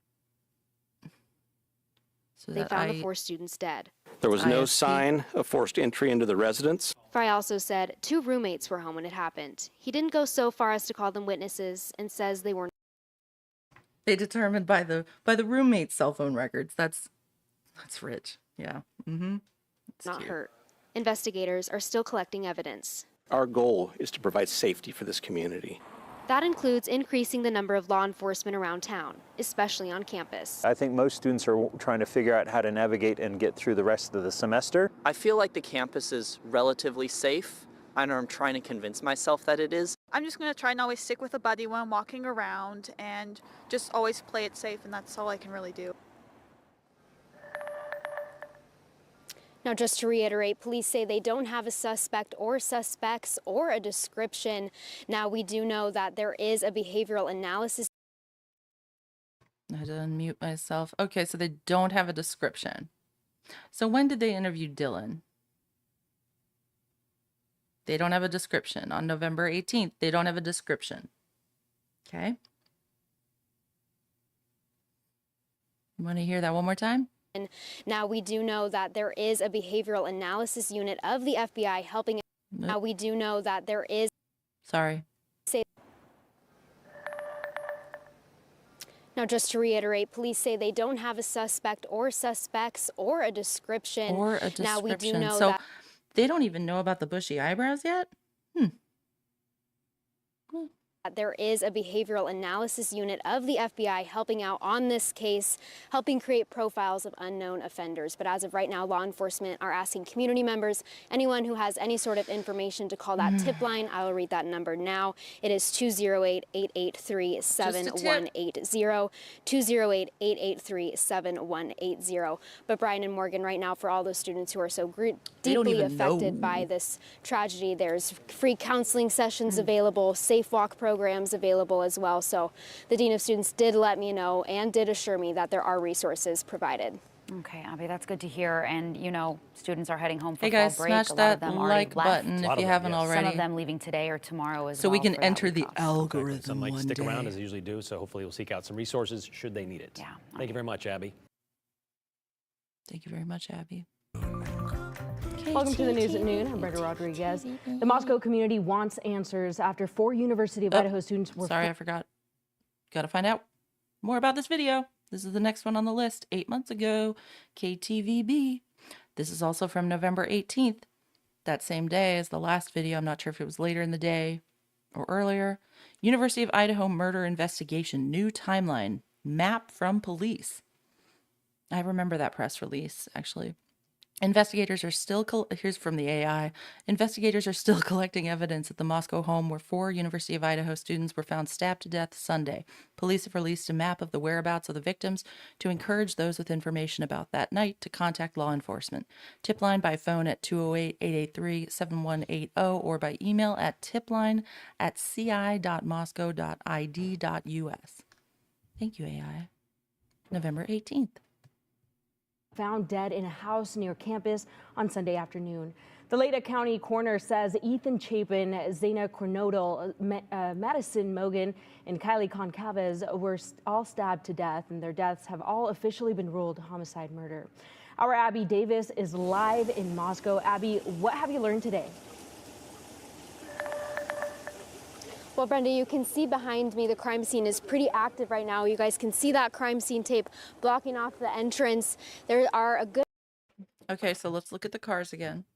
So we've got this car. I didn't see previously. Was this car here before when we were watching the footage from the first few days?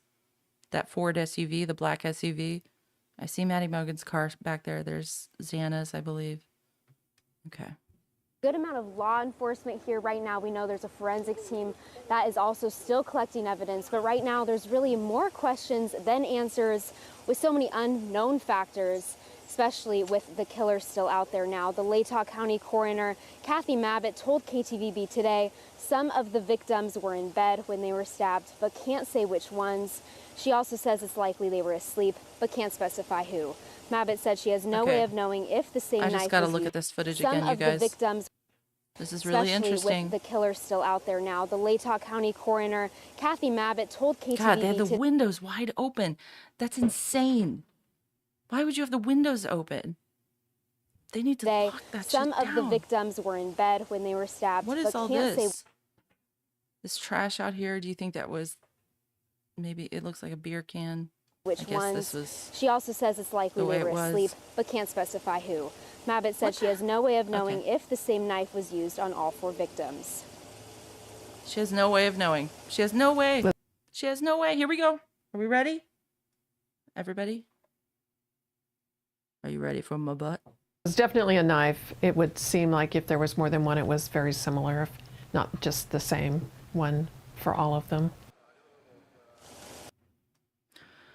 Now, I'd like to ask you a question. During all of for those of us who have been around since the beginning when these murders happened, and we've been up and down the insanity on all different platforms. We've been on Reddit, we've been on 4chan, dare I say it. Man, that was a journey. Hope I never have to go back there again. It's wild. But I don't know. How many pictures have we seen of K-bar knives? That other people, we've seen them in social media posts from fraternity students. We've seen social media posts of people with machetes, giant machetes at parties. It seems like it was a pretty heavily armed. I think a lot of people had knives in this area. I would love to hear from people in Idaho.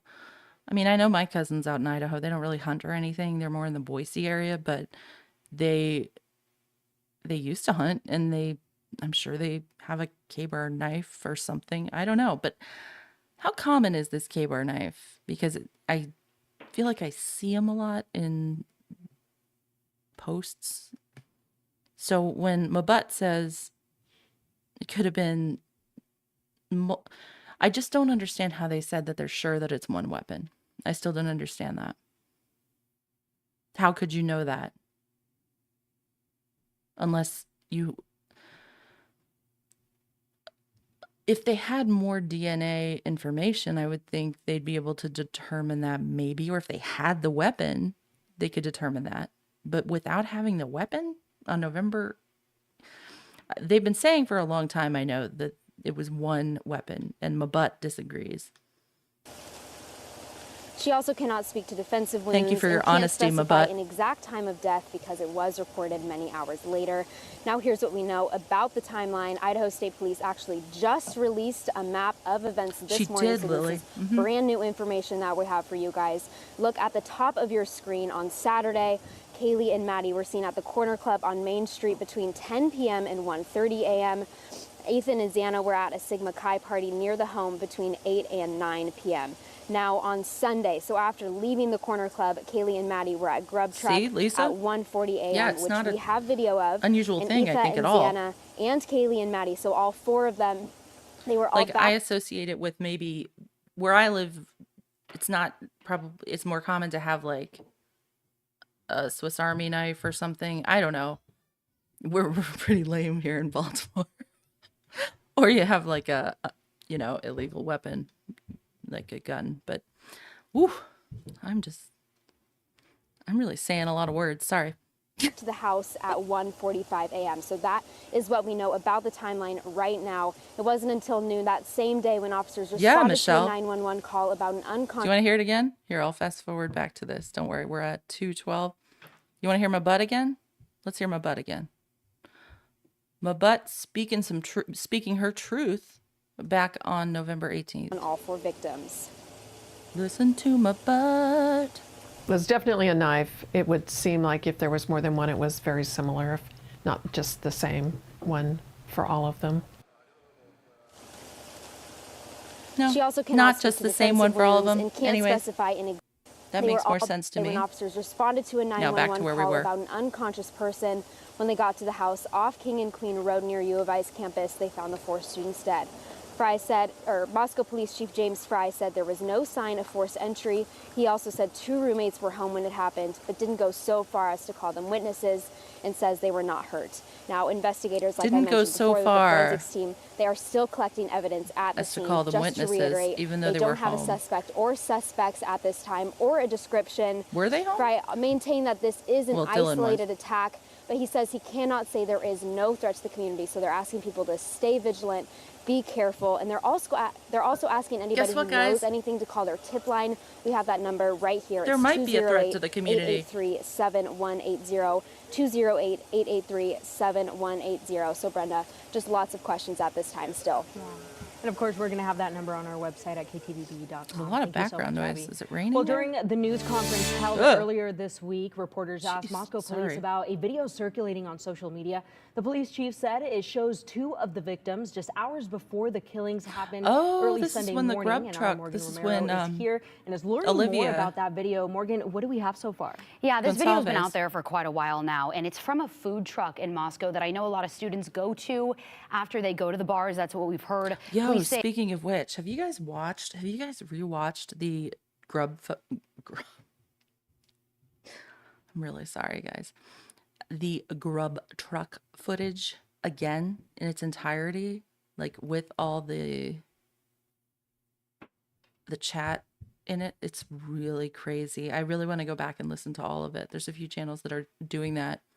It's pretty, I was sick of it back at the time, but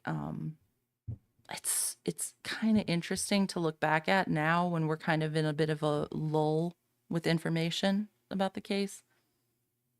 But that's why we're watching they've these old looked at videos the video. too. It's helping give them the time and space of where 2 of the victims were leading up to their death. They said that in a news conference earlier this week. Let's take a look at that video. You can see Madison Mogan and Kaylee Gonçalves in this Twitch video. We've highlighted them for you. Right here, you see the girls walk in, and it appears they walk in with a young man who's now out of that spotlight. He's wearing a hat and a dark jacket, a gray I've hoodie watched a underneath. lot You of see Grub him Truck. put his hood on. He sort of hangs back several feet behind the girls as they They're order still from on the food Twitch. truck. He then, You can later in the video, follows chat with them, Maddie and too. Kaylee after they order and then stands right next to them. We'll show that later on the news at 4. But all 3 are there at the food truck for about 10 minutes. Idaho State Police says authorities have contacted that young man and they've interviewed him as part of the investigation. Remember the sweater They are guy? not labeling him as a suspect Lana or person of interest at this released time. the body cam. We also know Kaylee and Maddie were out at a bar downtown before coming to this food truck, but ISP couldn't say if that young man seen in the video was at the bars with the girls before. Again, as you just heard Abby Davis say, police still confirming and reiterating today they have not identified a suspect or a person of interest in this case yet. Well, thank you so much, Morgan. Yeah, you bet. What's next? What's next? Uh-oh. Autopsies. Oh, here we... Okay, guys, it's time to speed her up. This was the one that I missed. Are you ready? It's a full press conference. It's 23 minutes. This is from November 20th. Okay, so this makes sense why I played that one video earlier from the 21st. That was referring to this one. So this is the full one that had old Captain Rainier in it. Moscow Homicide Investigation Full Press Conference, November 20th. Streamed live on November 20th. This is the original live stream. Moscow Police Chief James Fry provided updates on the ongoing investigation into the quadruple homicide that was committed on Sunday, November 13th. Let me just turn this to 1.25 so we don't lose our minds. Play. Good afternoon and welcome. Uh-oh. My name is Chief James Fry with the Moscow Police Department. The last spelling of my name is F-R-Y. I'd like to introduce Moscow Police Captain Roger Oh, Lanier, F-R-Y. Colonel Kedrick Wells of the No E. Idaho State Police, University of Idaho President Scott I Green. still see people calling him Fry with an E. Let it be known, it's just Fry. Dean of Students for the University of Idaho, Blaine Eccles, and Latah County Prosecutor Bill Thompson. This incident has shaken our community, has continued to shake our community, and we continue to mourn for the victims. We will continue to vigorously pursue the investigation and pursue justice. You guys, if my moon face disappears, I'll be in the chat. I'm sort of running around, but I'm listening, and I believe this is the part where Fry with no E, he gets very tomatoey in this part. So, he's fine though. Don't worry, he doesn't explode. But he's a little flustered, I think. So, God bless him. He's a cute little cutie. Look at that. Oh, hang on. Get that other cutie. I know people get annoyed when we say it, but lest we forget what a cutie Bill Thompson is. I don't know if I agree with him about anything, but apparently he plays the klezmer. What? They're just, they're just dolls. They're just dolls. Thompson. This incident has shaken our community, has continued to shake our community, and we continue to mourn for the victims. We will continue to vigorously pursue the investigation and pursue justice in this case. It is a complex and terrible crime, and it will take some time to resolve. Today, we want to clarify what we know and where we're at in this investigation. Our primary goal is public safety and to get a completion of this case and bring someone to justice. We continue to dedicate all the resources to this investigation. We've had 646 tips received, and all will be processed, vetted, investigated, and cleared. We've done over 90 interviews in this case so far, and the Moscow Police Department is utilizing the assistance from the Idaho State Police, the Federal Bureau of Investigation, and the Lake Tahoe County Sheriff's Office. The personnel that has been assigned to this from the Moscow Police Department is 4 detectives, 24 officers, and 5 support staff. Federal Bureau of Investigators, we have 22 investigators in Moscow, 20 additional are assigned and located in the Treasure Valley, Salt Lake City, Utah, and West Virginia. We have 2 behavior analysis individuals from the Federal Bureau of Investigation. For the Idaho State Police, we have 20 investigators, a public information officer, ISP forensic services, and a crime scene team. We have 15 uniformed troopers to assist our community to help provide the additional resources for our patrols. Detectives are looking to develop any content that would help us in this event. Anyone who has observed any notable behavior or has any video surveillance or can provide relevant information about these murders, please call our tip line at 208-883-7180. Or you can email the tip line and that is at tipline@ci.moscow.id.us. At this time, I would like to introduce Captain Lanier to give you some additional information.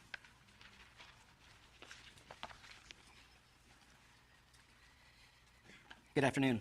My name is Roger Lanier. I'm a captain over the Operations Division for the Moscow Police Department. My last name is spelled Lanier. I just want to first state that this tragic murder has shaken the community. It's been very hard for members of the community, and it's been equally difficult for our officers and for the investigators.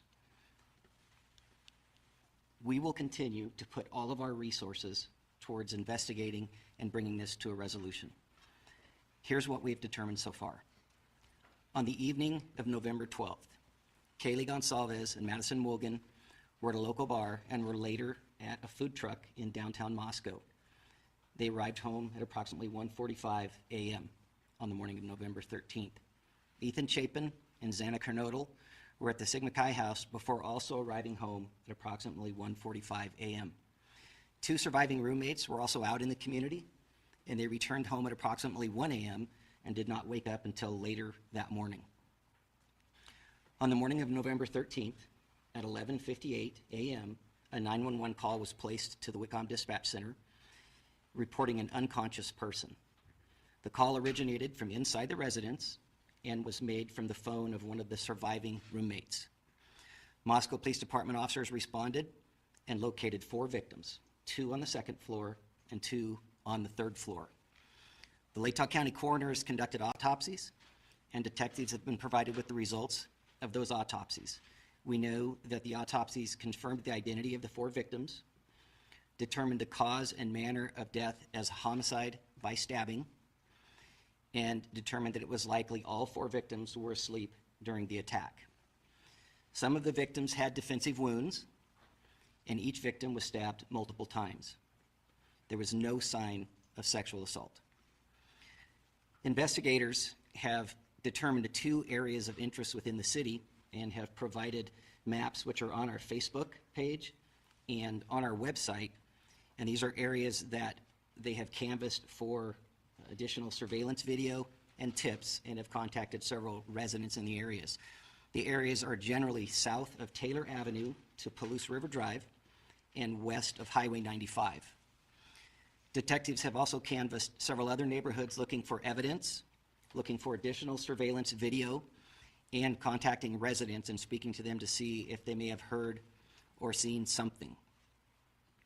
I want to address several areas of speculation, conjecture, and misinformation that has circulated on social media platforms and otherwise. We do not believe the following individuals are involved in this crime: the 2 surviving roommates, a male seen at the grub truck food vendor downtown, specifically wearing a white hoodie, a private party who provided rides home to Kaylee and Madison in the early morning hour of November 13th. Additionally, the identity of the 911 caller and the 911 call have not been released, so any information out there is speculation about that.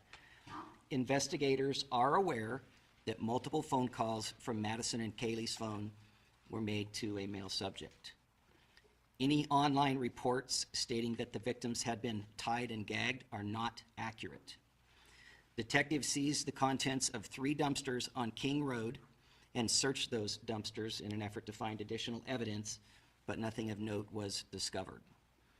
Early in the investigation, local businesses were canvassed in an effort to see if any fixed blade type knives may have recently been purchased. And currently, there are no suspects in custody, and we have not located a weapon. Okay, they haven't. Sorry, I had to stop because he's talking. Is he talking really slow? Because even at 1.25, let's see if 1.5 is too fast. He must be talking really slow. Sorry. I want to assure you that Is every this okay? investigator involved will continue to put all of their resources and all of our partner agencies' resources into continuing this investigation. We do appreciate the community support. We understand how stressful it is, and we will continue to work through this situation. At this time, I would like to See how turn he the mic sounds over in to real Colonel Wills speed. from the Idaho State Police. Nope. Thank you, Captain. My name is Kedrick Wills, Kedrick Kedrick's back. Wills, and I serve as a director of the Idaho State Police. And I appreciate your Oh, attendance Kedrick this Wills. afternoon as we talk. Kedrick Wills. I gotta get my notebook. Where are my ham notes? Hang on. Write down. I know many of you know already. Write this down. With a pencil and paper. It's too annoying to use my keyboard right now. So, Kedrick Wills, head of the Idaho State Police. Why have I not heard anything about this guy? Weird. Okay, sorry. I put him at 1.25 because he might be a bit of a quicker talker than Captain Rainier. He was just... Captain Rainier was already in retirement mode. That's all. About this horrific crime. The murders of Ethan, Xana, Madison, and Kaylee are a tragic loss to all of us. Nothing we can do will bring back these young lives.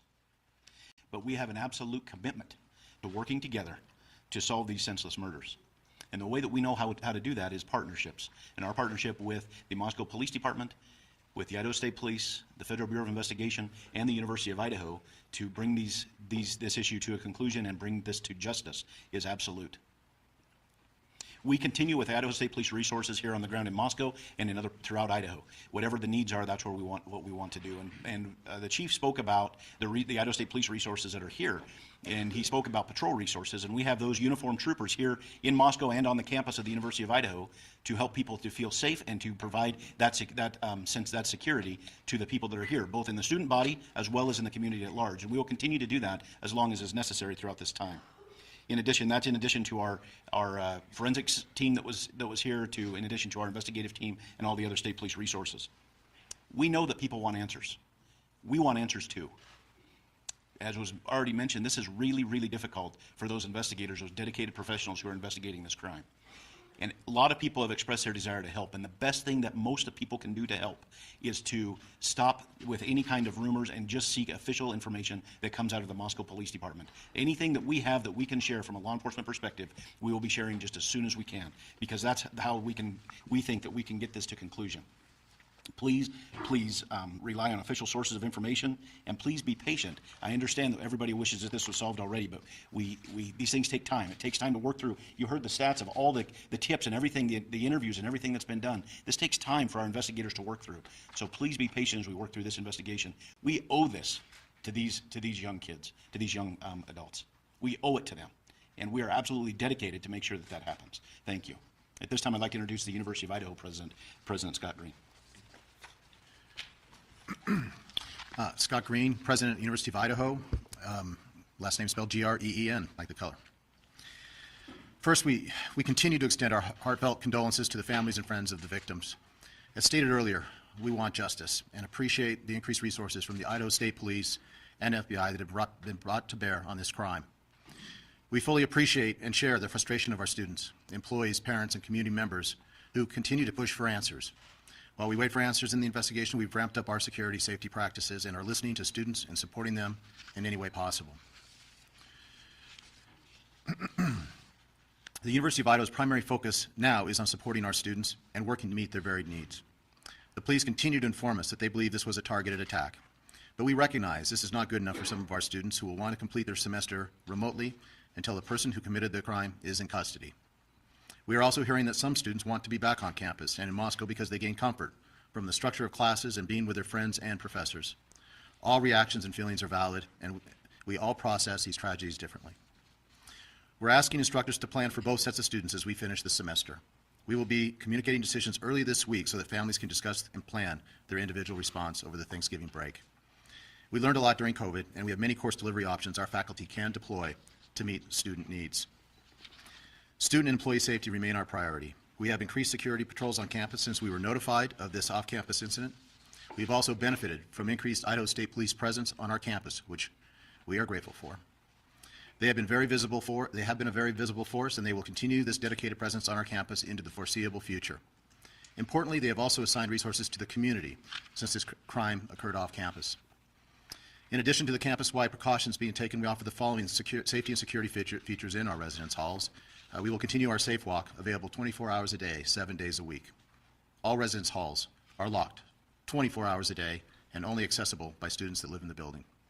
All guests must be accompanied by a resident of the building. It's nice gear. Each residential community has a dedicated resident assistant staff and a live-in full-time resident director to help ensure a safe environment. Every evening, there are resident assistants that are on duty to perform safety and security rounds in their area, including during fall break.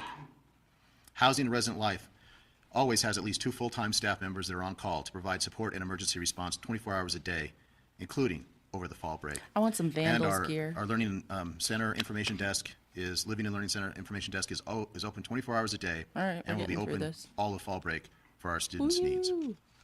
While we certainly hope there's a swift closure with the arrest of whoever's responsible for this crime, we must also be prepared for all the possibilities, including a lengthy investigation. We must balance safety concerns and the need to grieve, along with the long-term needs of our students and our employees. We're making security our top priority. We are also planning for the very real possibility that some students aren't comfortable returning to campus. I'm just going to keep talking. We will do our best to meet the needs of all students. Our faculty is working hard to consider alternative delivery methods. We will also continue making counseling services available for all our students and employees as we process our grief. The care and concern for our Vandal family is our primary role, and we take that very seriously. Yes, we know that. We know we are that. a Vandal family. Nothing means more to us than the family. AI is speaking. And I'd also like to just thank all those for the great outpouring of support we've received from the nation. All commentary is for entertainment purposes only. All those who stand in solidarity with us, just know it means a great deal to us. Thank you. You're welcome.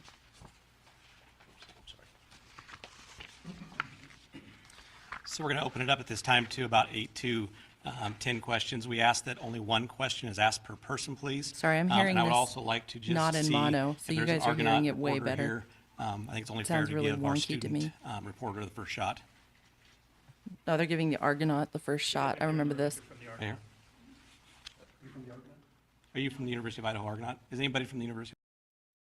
Sorry, I'm pausing it because this is a really difficult one with the audio. I'm going to turn it back to regular playback speed. It's hard for me to hear it because it's not in mono. It should be going in mono to you guys, so you should be able to hear it pretty well. But I want to hear what the Q&A is. It's always really difficult to hear. So it might be a little loud if I have to amp it up a little. But he's basically saying, is there an Argonaut reporter here? Because he wants to give the university reporter the first shot as a vandal. Okay. Thank you. Good afternoon. I'm Ted Williams, Fox News. You all have said that these killings are targeted. Can you share with us why you believe they are targeted Love killings? Ted Williams. And do you know who, if any, of the victims were the actual targets of the killings? As we stated earlier in the previous press release, or press conference, we believe they're targeted because we take a totality of all the circumstances that we're looking at. Totality. Do we know any one person that it was targeted? We're not able to say at this point in time due to our investigation, but we still believe that. But we, like I said, we take a totality of everything that we're looking at. Chief Glenn Mosley, Idaho Public Radio here in Moscow. On the resources, do you have the resources that you need? We do have the resources. It is an incredible outpouring of what we receive from. Sorry, I just got to say, that's always been a really funny question. Do you have the resources that you need? Because I don't think they had the resources that they needed from day one. So that's why, you know, the FBI is on it now. So hopefully they have the resources that they need at this point. Oh, Lord, on November 20th. From the Federal Bureau of Again, folks, Investigations November in 20th. Latah County. Anything we ask for is given. So at any time, if we need additional, all I have to do is call the colonel, and he will provide that. He's already guaranteed me that, and I know the FBI has said the same thing. Call the colonel. Hi, Emma Epperly from the Spokesman Review.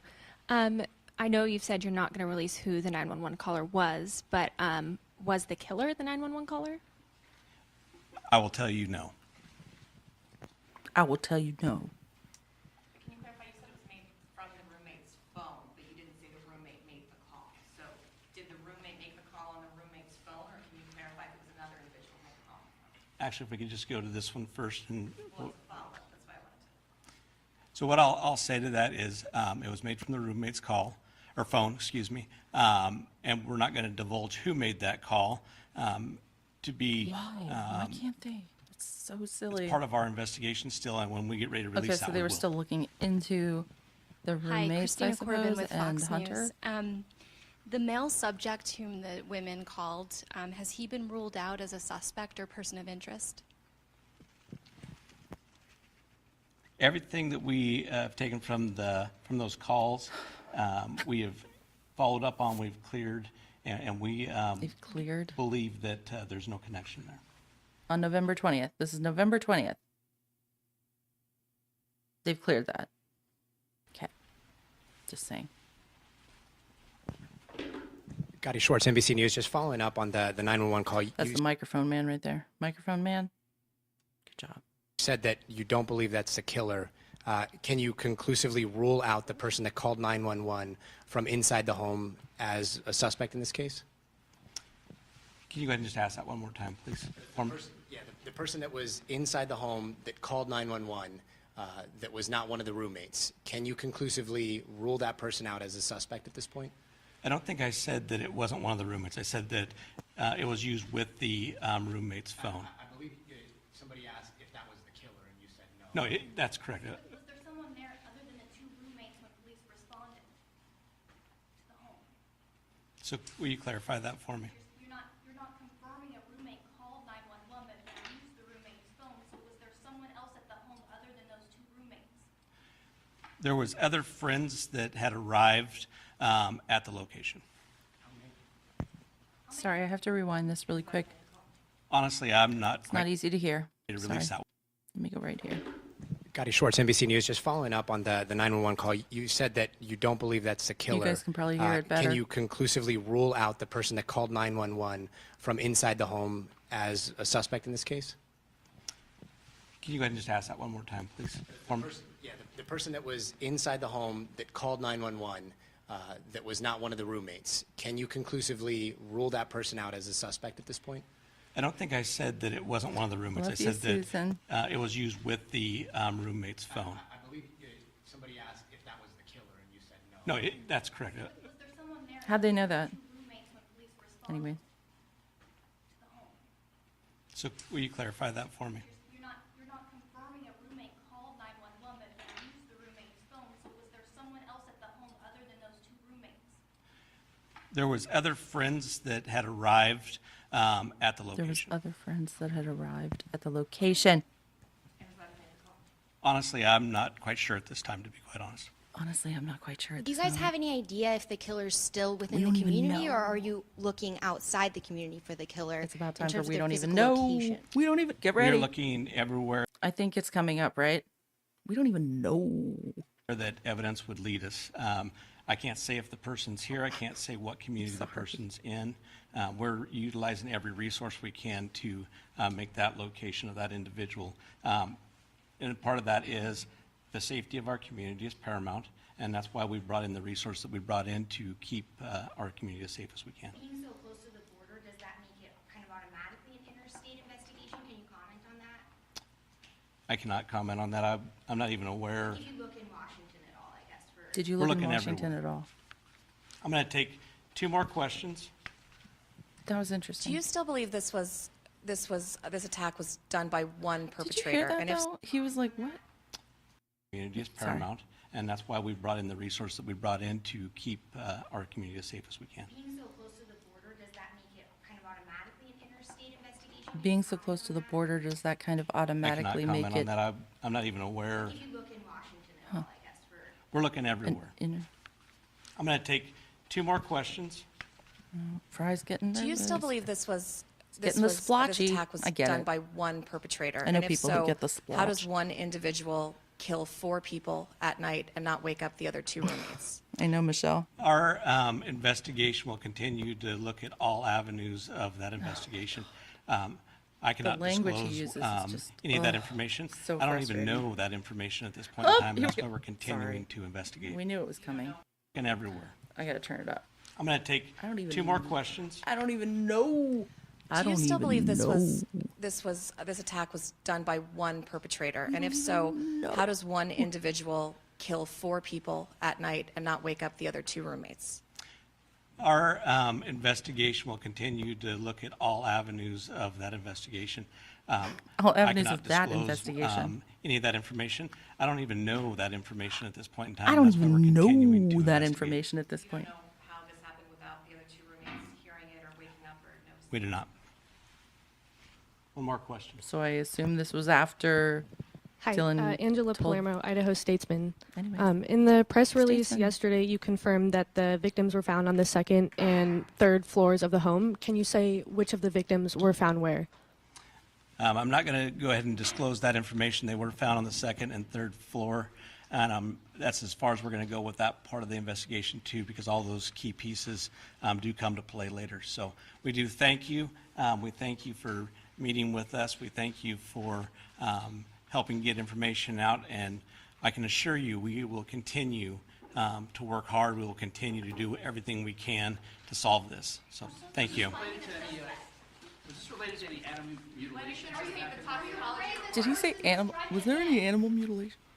Sorry, I just want to We hear do that. everything we can to solve this. So thank you. Was this related to any animal mutilation? Where's the toxicology report? Where's the toxicology report, folks? How about that toxicology report?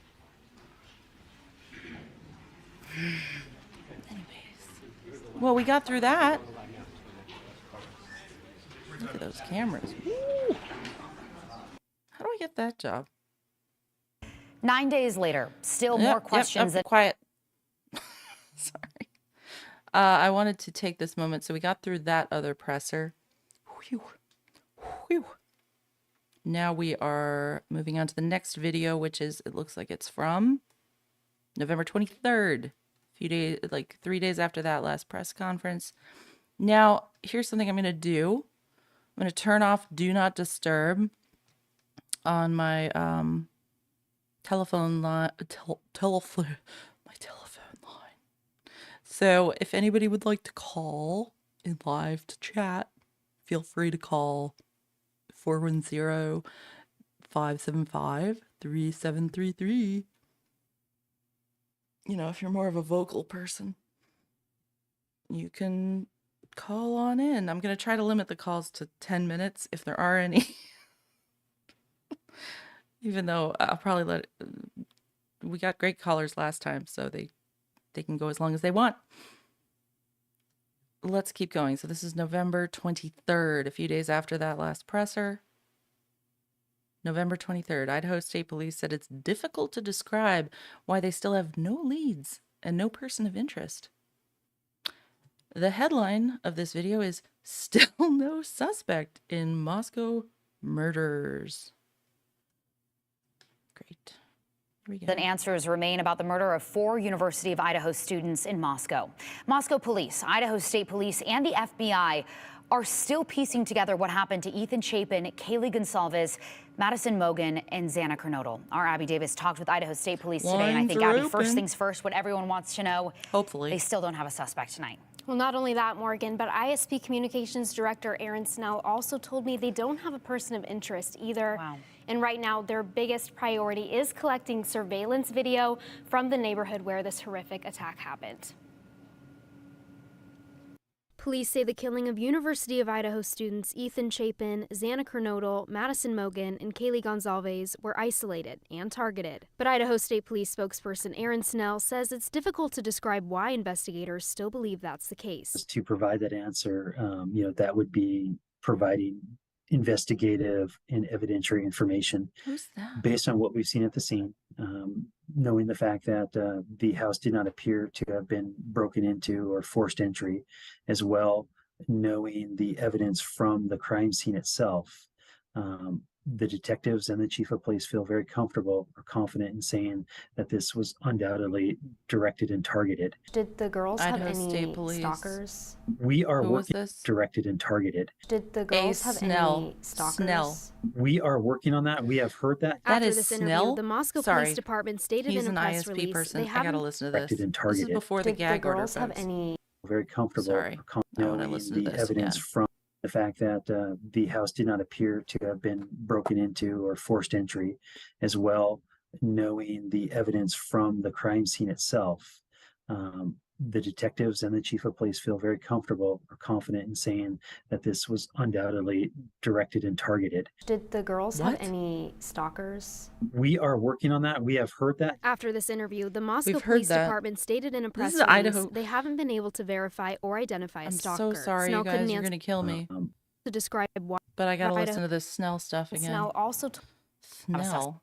Police, Tell me Idaho about State Police, and the Snell. FBI remain about Here, the I'll murder speed of it up a 4 little University bit of Idaho so you guys students don't in get Moscow. too annoyed with me. Moscow Police, Idaho State Police, and the FBI are still piecing together what happened to Ethan Chapin, Kaylee Gonsalves, Madison Mogen, and Xana Kernodle. Our Abby Davis talked with Idaho State Police today, and I think, Abby, first things first, what everyone wants Good to know. job, Abby. They still don't have a suspect tonight. She's a good Well, reporter. not only that, Morgan, but ISP Communications Director Aaron Snell also told me they don't have a person of interest either. Wow. And right now, their biggest priority is collecting surveillance video from the neighborhood where this horrific attack happened. So this is November 23rd. Police say the killing of University of Idaho students Ethan Chapin, Xana Kernodle, Madison Mogen, and Kaylee Gonsalves were isolated and targeted. But Idaho State Police spokesperson Aaron Snell says it's difficult to describe why investigators still believe that's the case. To provide that answer, that would be providing investigative and evidentiary information based on what we've seen at the scene. He said it's Knowing the difficult to fact that explain the house why? did not appear to have been broken into or forced entry, as well I'm sorry. providing I'm not gonna cuss. investigative and What the evidentiary heck? To describe what It's did. difficult Those to students, describe. Ethan Chapin, Xana Kernodle, He's Madison part of the Mogen, and Kaylee investigation. Gonsalves were isolated and targeted. But Idaho State Police spokesperson Aaron Snell says it's difficult to describe why Aaron investigators Snell. still believe that's the case. To provide that answer, that would be providing investigative and evidentiary information based on what we've seen at the scene. Knowing the fact that the house did not appear to have been broken into or forced entry, as well knowing the evidence from the crime scene itself. the detectives and the chief of police feel very comfortable or confident in saying that this was undoubtedly directed and targeted. Did the girls have any stalkers? We are working on that. We have heard that. After this interview, the Moscow Police Department stated in a press release they haven't been able to verify or identify a stalker. Snell couldn't answer whether any of the victims filed police reports about someone following them or a stalker before their murders. Who killed the 4 students remains a mystery. We do not have a person of interest. We have not made any arrests. Why do you think it has taken so long to identify a person of interest or a suspect? This is a very complex case, and so as we work all the angles, it takes a long time to process the scene. We want to be very thorough. We have excellent detectives. However, it's a large scene. So far, Snell says they've received more than 700 leads and interviewed 90 people. Idahoans and people across the country are hoping that you guys know more than you're letting on. What would you... 700 leads and 90... Sorry, rewinding again. Know more. I'm glad you guys have short attention spans like me. Hot Ham is the replay queen. I just need to listen to that again. And you're letting on. How would you respond to that? If we're just providing information that's not vetted or that is incorrect, or that hinders the investigation itself, in the long term, when we have a suspect and we're going through the judicial process, that may destroy that case, and that would not bring justice for these lost individuals. Police say the 4 victims were found dead on the 2nd and 3rd floors of the house. Snell couldn't give any specifics about who was where or what order they were stabbed. Right now, Snell says their biggest priority is gathering surveillance video from nearby houses. Something that's not there might tell us just as much as something that is there, and so it might not have to be a person walking by or a speeding car or whatever it is. If there's nothing in the video, we also want to know about that, and that could help us paint that picture. The FBI has 2 behavioral analysis units on the case. I asked Snell if they plan on releasing a description or profile of a possible suspect. He couldn't comment. And Morgan, we previously reported we know detectives looked through 3 dumpsters on King Road for any sort of possible evidence. And we also know that they talked with local businesses to see if there were any purchases for a fixed blade and knife. Both of those things, looking through the dumpster and talking with local businesses, Snell said nothing came out of that. Wow, and we know, as police have previously shocker. said, that fixed blade knife is what the suspect used. Yes. They're not saying exactly what kind of knife, just that it's a fixed blade knife. Abby, as we mentioned earlier, still so many questions. Back on November 23rd, they were still just saying fixed blade knife. They didn't say K-bar knife yet. All these days later, but it is important to note, as we previously reported here on KTVB, the university giving students the option now to go remote once they return from fall break, correct? Yes, because we know a lot of students may not feel comfortable going back to campus, or they may feel comfortable going to Moscow, being with their friends and getting into that class routine. So the university president said that they really wanted to have those 2 options available. Yeah, giving students choice. All right, Abby Davis, thank you for staying on top of this story. We appreciate it. Interesting, right? Here's a quick, the next video is quick. All right, we're 12 in. Reminder, guys, the lines are supposedly open if they work. I mean, if I can actually get them to work with, I think they'll work with this mixer. But the number's 410-575-3733 if you want to chat. But I'm going to keep playing videos in the meantime. And you can also leave a voicemail anytime. After the show, I'll turn it back on Do Not Disturb. Don't worry, I won't answer it and be a weirdo. Again, this is KTVB from 8 months ago. The next video is November 26th, 2022. So what is that? 13 days after, almost 2 weeks after the murders. Moscow police, no evidence to link University of Idaho murders with previous stabbings. So this is about Moscow police had been asked about any connection between the deaths of 4 University of Idaho students and stabbings in 1999 in Pullman and 2021 in Salem, Oregon. Oregon. I know people. I'm not going to say it. And right now, still no suspect or person of interest in that murder that took the lives of 4 University of Idaho students in Moscow. Kaylee Gonzalez, Madison Mogan, Ethan Chapin, and Xana Kernoodle. Late last night, the Moscow Police Department released an update in the investigation. They say they've received questions about a 1999 stabbing in Pullman, Washington, and a double stabbing in 2021 in Salem, Oregon. They say while the cases do appear similar, these crimes do not appear to be connected. And you can read much more about this right now at ktvb.com. But as that investigation continues, is that car still there? And the community continue to snow mourn on the loss frost on the of car. loved ones. Were those cars there that long? But as that investigation continues, much more about this right now at KTVB. similar. These crimes Maybe they had, do not appear to be connected. see they And have you can read frost much on more them about there? this right now at ktvb.com. But as that investigation continues, loved ones and the community continue to mourn the loss of the 4 students. What was that? U of I is holding a candlelight vigil for the victims on campus next Wednesday, and that vigil starts at 5 o'clock Pacific time. There will also be remote options for those who can't be there in person. And as always, we will continue to follow this and update you as we learn more. For the latest information, you can follow us on our website, ktvb.com, social media, and the KTVB app. Thank you guys for hanging 17 in. days ago, Ethan Chapin, Madison Mogen, Okay, Kaylee 17 Gonzalez, days and ago. Xana. That's the next one from KTVB. I keep wanting to say KTTV. KTVB, Boise. KTVB, Boise. Not Boise. This is from November 29th, 17 days after the murders. Is that right? Ish. Yeah, I guess. Police moved 5 vehicles from crime scene near University of Idaho campus. Well, there's the answer to my question. When did those cars move? So this is November 29th. The police moved the 5 vehicles. When did they have Brian Koberger's name? Does anyone remember? When did they have that suspect name? Wasn't it November 20 something before the 29th? They had BK's name.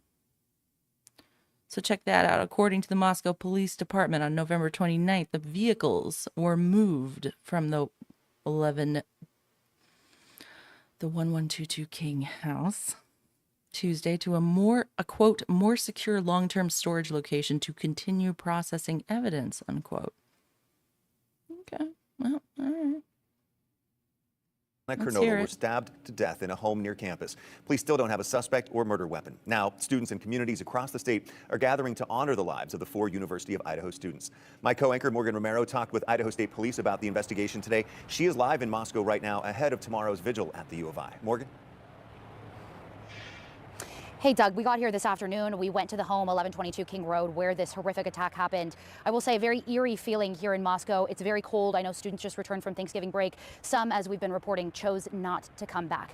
I will say, though, after speaking to Idaho State Police Communications Director Aaron Snell, he said, quote, they are making substantial progress in this case. We haven't gotten a lot of very substantial updates through their communications in recent days, as many as we were They're getting making initially. substantial But he does say progress. that today, and we were there, saw this happening, that tow trucks were They taking had 5 BK's cars name from the scene, from at that this house on King point, Road, right. and they were towing them away to a location off-site, a long-term and more secure location. There, they are going was to either gather more November evidence 25th and do or any testing that needs to be done. Snell 28th. says most of the evidence collection at this point is done. They are still getting more tips and leads, and they will collect more evidence as time progresses and more things come in. He says right Sounds now, like they detectives had are their mostly in the guy, stage though. of analyzing evidence after it's been processed, which is allowing them to paint a clearer picture of what happened and piecing together the information that's coming in. I talked to a neighbor who lives directly across the street from where this happened. She says she was home at the time of the stabbing. She was breastfeeding her baby, but she says everything was really quiet. She was exhausted. She didn't hear anything happen. She locks her doors now, though. She didn't before, and says that they're on heightened alert. They're taking more precautions, and she says the community is definitely still shaking. Pause. Return to normal speed. Gotta hear that again about that lady breastfeeding.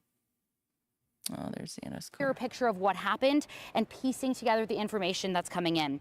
I talked to a neighbor who lives directly across the street from where this happened. Directly across the street. She lives directly across the street, which could mean a lot because it's very confusing.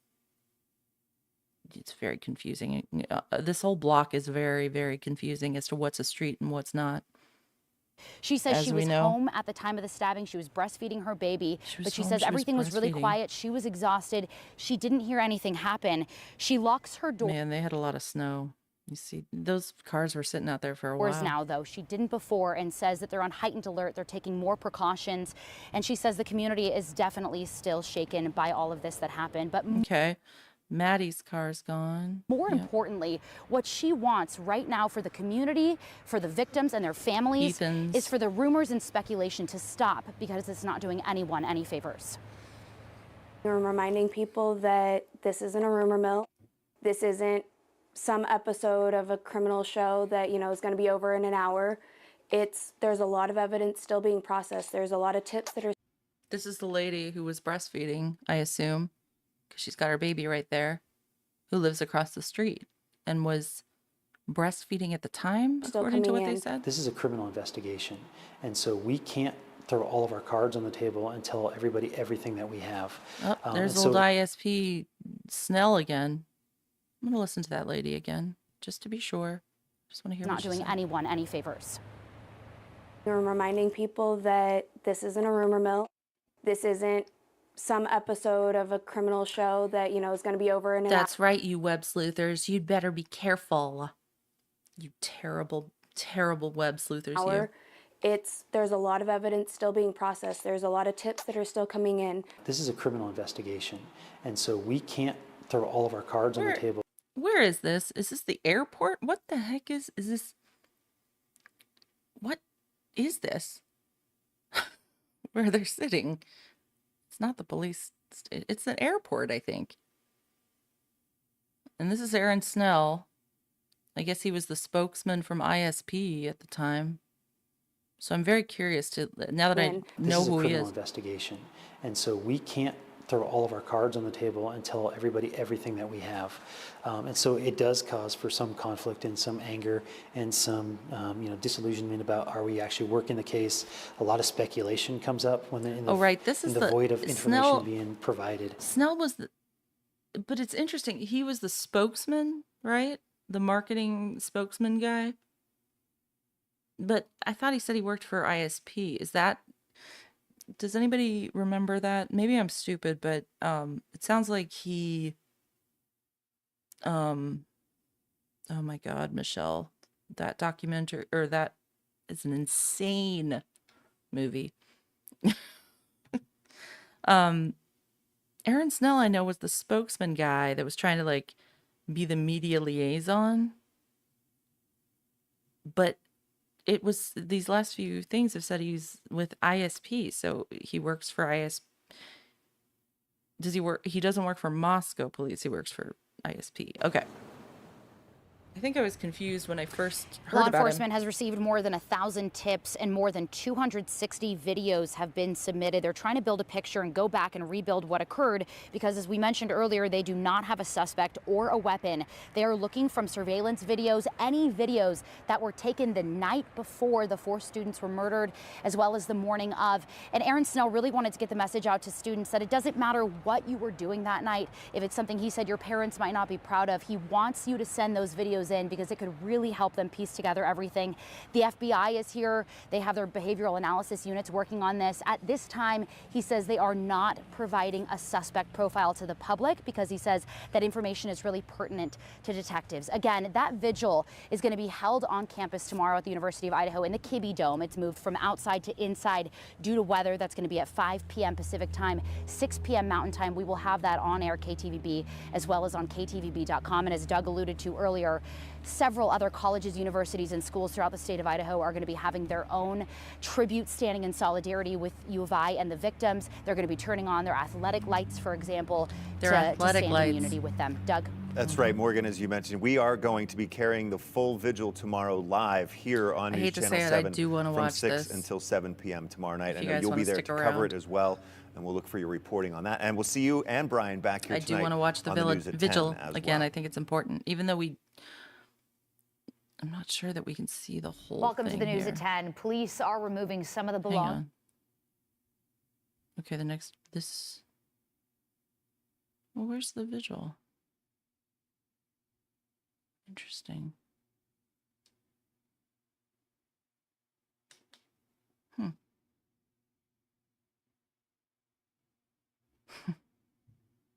Well, I'll have to find that. This is interesting. U of I professor shares insight into murders. This is the one that we just started. This was December 7th. Isn't that the day that they released the Elantra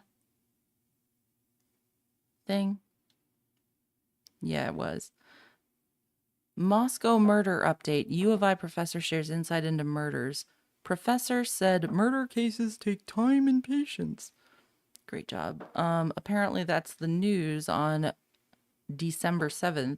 2022 when the belongings still inside the home in maybe Moscow before where the four Elantra University thing? of Idaho students were killed last month. Police are returning the belongings to the victims' families this week. Those families, as we know, still do not have answers on who murdered their children. Moscow police still believe this was a targeted attack, but haven't said if the target was the house or the victims inside. They also don't have a suspect or a person of interest named. Abby Davis spoke with a U of I professor earlier today about why police hold on to information like this, keep it close to their vests. Abby? Brennan Morgan, Samuel Newton's been a criminal law professor at U of I for 4 years. He's worked on several high-profile cases. Newton says murder cases take time and that patience is key. It's been more than 3 weeks since Ethan Chapin, Xana Kernodle, Madison Mogen, and Kaylee Gonzalez were stabbed to death in a home just off the U of I campus. On Wednesday, police will return some of the victims' belongings to their families. They've asked for some of those things back. In a pre-recorded video from the Moscow Police Department, Chief James Fry said they worked with the families to get items that are no longer needed in the investigation. It's time for us to get those things back that really mean something to those families and hopefully to help with some of their healing. But for many, healing feels far away, with no suspect or person of interest identified. U of I criminal law professor Samuel Newton Patience is an important word. Says murder cases take time. If the police are so hasty to kind of get a result the public is clamoring for, give us a suspect, they may, if they charge the wrong person who ends up getting convicted, what that does is creates two injustices. We want them to make sure that they have all the evidence they need in order to ensure a conviction. Because many people don't have that patience, some fill the void with rumors, speculation, and even misinformation. People are well-meaning, well-intentioned, even that, but they are flooding the police with information. Yeah, well, there's a lot of misinformation coming from the media. Be a break in the case, Mostly. so they have to look at everything. He says it can be overwhelming. It becomes maybe finding the needle in the haystack, as opposed to if they were conducting a normal criminal investigation. Police don't want to release any sort of information that could potentially hinder the investigation. Could you explain to people why police are being so tight-lipped? Let's just imagine that the police know who their suspect is. They don't necessarily want to tip off their suspect and say, we know who you are, we've gathered this amount of evidence against you, because if that person knows how strong the case is, they may be gone. They may be okay, so let's say there. they didn't want to tip off the suspect whose name they had, what was it, November 25th, it was definitely by the 28th they had his name, but they don't want to tip him off. But on December 7th, this same day, in another segment, they talk about it. They ask for help finding a 2011 to 2013 white Hyundai Elantra. Like, what? I really doubt that they did that year thing just to like make the criminal feel more just don't get me started on the white Elantra. It doesn't make any sense.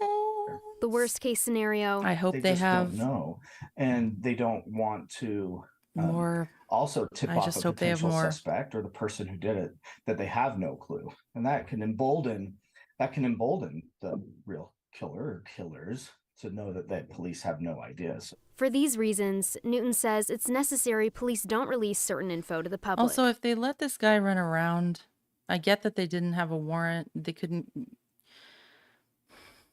If they knew who he was by the 28th, I don't know, man. Later, they can go to a suspect. Just a rambling ham. Use it to leverage. Oh, look how strong this case is against you, and then the person feels the weight of that and confesses. When the killer is brought into custody, Newton says under Idaho law, they could face the death penalty or life in prison. Brennan Morgan without parole. All right, Abby, thank you. As you guys heard in Abby's story, she used a soundbite from the police chief up in Moscow. That soundbite was from a YouTube video about 1.5 minutes long that they posted earlier today. This is the first time we've seen Moscow PD post a YouTube video with sort of a canned response. We weren't able to ask any questions. Right, these taped and delivered kind of interviews. We don't commonly use them because of that, because our job is to ask questions. And so we don't want to be a conduit for any sort of controlled messaging out there. We do this when it comes to politicians and businesses and such. But we kind of take these on a case-by-case basis as well, because it's interesting. We've seen he doesn't want to. from a YouTube video about a minute and a half long that they posted earlier today. This is the first time we've seen Moscow PD post a YouTube video with sort of a canned response. We weren't able to ask any questions. Right, these taped and delivered kind of interviews, we don't commonly use them because of that, because our job is to ask questions. Right. Exactly. And so we don't want to be a conduit for any sort of controlled messaging out there. We do this when it comes to politicians and businesses and such. But we kind of take these on a case-by-case basis as well, because this situation is unique. We're only getting so much information coming out of there, and so we're going to kind of take these. They're supposed to be releasing, you know, many, not many, but they're going to release these as needed. Because they don't want to. They started that YouTube, which I still follow, by the way, the Moscow police, whatever. It's just a really annoying way to communicate information and not allow any questions. Like, come on, you know, just because you're scared of answering questions. We're going to take them on a case-by-case basis based on relevance and whether or not they have any value. Yeah, sort of a new medium that they're using. And it's important to note this did come with a press release as well. That press release sent out today came after a press release was sent yesterday. And as we've been reporting throughout this case, you know, there wasn't a lot of information initially off the bat from Moscow police. Idaho State Police stepped in with a public information officer team. They've now been putting out press releases and Facebook posts every day, pretty consistently, not every day, but pretty often. They also held a couple press conferences, but I was told last week when we were up in Moscow that they aren't going to hold those press conferences very frequently because they didn't have any significant updates to give, so they had some pushback on those. They'll be communicative when they can. Exactly. All right. Today, progress made in the investigation into the stabbing. This should be the same day. From what I understand, we're getting through these videos. I'm going to wrap this up in a few minutes here, unless anybody wants to call, but okay. Right. Okay. December 8th. This is December 8th. So this is when the Elantra comes out. I thought that was the 7th. Well, maybe they knew about it. I don't know. Moscow murders, police asking for help identifying a white Hyundai Elantra. December 8th. Detectives are interested in speaking with the drivers of a white 2011 to 2013 Hyundai Elantra with an unknown license plate. Keyword drivers. Remember? They're interested in talking to the driver or drivers. Deaths of 4 University of Idaho students. Moscow police released one of the only pieces of tangible information we've gotten since Xana Kernodle, Ethan Chapin, Kaylee Gonsalves, and Madison Mogan were killed in a house just off campus back on November 13th. Our Abby Davis joins us now with details on what police are looking for. And Abby, as we talked about earlier, you know, this is the first real description we've gotten since these murders occurred. Well, Morgan, these murders happened more than 3 weeks ago, and we still don't have a suspect named. Now police say that they're looking for a certain car that was in the area around the time of the murders. And Moscow PD says tips and leads led them to look for the people who were in the car because they may have critical information about the crime. After the murders of Ethan Chapin, Xana Kernodle, Madison Mogan, and Kaylee Gonzalez doing that to purposefully mislead the suspect. There's obviously the suspect would know, like, they're not being stealthy here. So why did they get the year wrong? I have to listen to this again. Morgan, these murders happened more than 3 weeks ago, and we still don't have a suspect named. Now police say that they're looking for a certain car that was in the area around the time of the murders. And Moscow PD says tips and leads led them to look for the people. A certain car that was in the area around the time of the murders. Gosh, I wonder if maybe the white Elantra established the time of death. Could that be? If it was around the time of the murders? Maybe they had to make that fit in the probable cause. That's all. Who were in the car because they may have critical information about the crime. After the murders of Ethan Chapin, Xana Kernodle, Madison Mogan, and Kaylee Gonzalves on November 13th, Moscow police want to talk to the people who were in a white 2011 to 2013 Hyundai Elantra seen near 1122 King Road where the murders happened around the time of the crime. These are stock images of the car, not the actual car itself. I know. Michelle, I'm shaking my head. I'm like so angry watching this. Again, this is from December 8th. Hey, Suzanne. I found it strange law enforcement came out saying murders occurred between 3 and 4 a.m., but we know they had to have had Dylan's timeline by day 1. Exactly. Exactly. So when did all that change? Was it the white Elantra in the area around the time of the murders that made... Don't get me started. Don't Police even say get me they started. don't know the license plate number, but received tips leading them to ask for the public's help finding the car and the people who were in it. Moscow PD believes they may have critical information about the brutal killings of the 4 University of Idaho students. Police spent Wednesday morning boxing up and returning personal belongings no longer needed in the investigation to the victims' families. We've had the crime scene for quite some time, and the family would like back some of those belongings. There's undoubtedly some sentimental To the victims' families. Police spent Wednesday morning boxing up and oh who were in man, it. they got good Moscow footage. PD believes they may have critical information about the brutal killings of the 4 University of Idaho students. Police spent Wednesday morning boxing up and returning personal belongings no longer needed. Boxing up? What? In the investigation to the victims' families. Sounds like they got rid of everything. Oh, they had their guy, man. I mean, I hope they have their guy.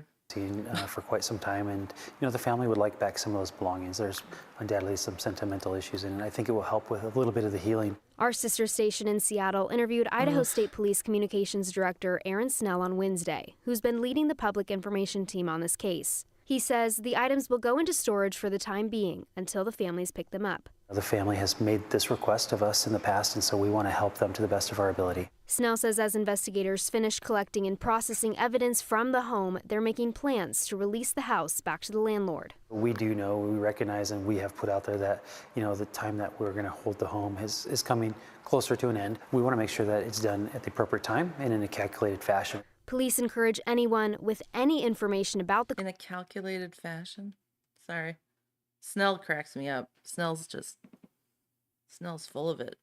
Hold the home is coming closer to an end. We want to make sure that it's done at the appropriate time and in a calculated fashion. Police encourage anyone with any information about the calculated fashion car, the events leading up to the attack, and the murders themselves to reach out. Your tip might be the piece of the puzzle that helps investigators solve these murders.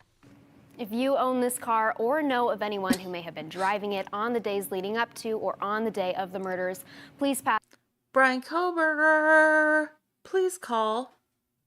Pass that information along to the Moscow Police Department. But I only have a 2015 Hyundai Elantra. I'd call otherwise. Tip line, like I mentioned earlier, and Morgan Snell also said the police will most likely be boxing up items tomorrow as well. And I bet Brian Koberger was busy bagging up items in the tiniest sandwich baggies available. Okay, of course, as you mentioned earlier, still investigating this quadruple murder. And again, we do not have a suspect or a person of interest identified in this case so far. All right, Abby Davis, thank you for keeping us posted. Thanks, Abby. Earlier this hour, we reported some new... Let's see. What are... After this video, folks, I need to make some dinner. I'm starting to get loopy. 7 months ago. Okay, we're at December 15th. December 15th from KTVB. Moscow murders. Police have identified patterns in the investigation. Moscow Police Captain Roger Lanier said in a video posted Thursday that they have over 22,000 registered white Hyundai Elantras to sort through. They've identified patterns? What is this? Okay. So they basically, the AI is telling us in the description of this video. Here's my understanding. December 15th, KTVB releases this video, and the AI writes, Moscow Police Captain Roger Lanier said in a video that they have over 22,000 registered white Hyundai Elantras to sort through. Sounds like that's the point of the video. However, The headline is Moscow murders. Police have identified patterns. I want to hear about these patterns. It's only 1 minute. Tell us about your patterns. Earlier this hour, we reported some new information about the search for who killed the 4 University of Idaho college students last month. Moscow police say they're now sorting through 22,000 car registrations, looking for the person or people who were in a white Hyundai Elantra like this one, seen near the crime scene home on King Road around 3 a.m. on November 13th. Police still believe whoever was in that car may have information about what happened that night. They say they have already received a significant number of valuable leads, including video about that 2011 to 2013 Elantra, but they're still asking anyone with any information to contact the Moscow tip line, the Moscow police tip line, at the number on your screen, 208-883-7180. And in an effort to find answers, next week, more than 5,000 flyers, like the one you see on your screen, will be dropped in mailboxes of people living near the University of Idaho with that tip line number on it for them to call if they know anything at all. Courtesy of Sheldon Kernodle. Did you see that?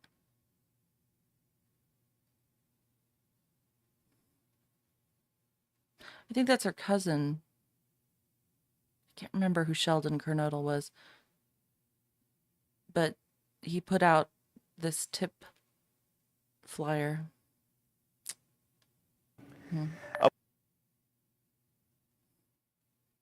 I just remember Sheldon Kernodle because I think he's the one who posted something Earlier on Reddit. this hour, we reported Just, maybe he wasn't. I don't know. I think I have like false memories at this point about this case.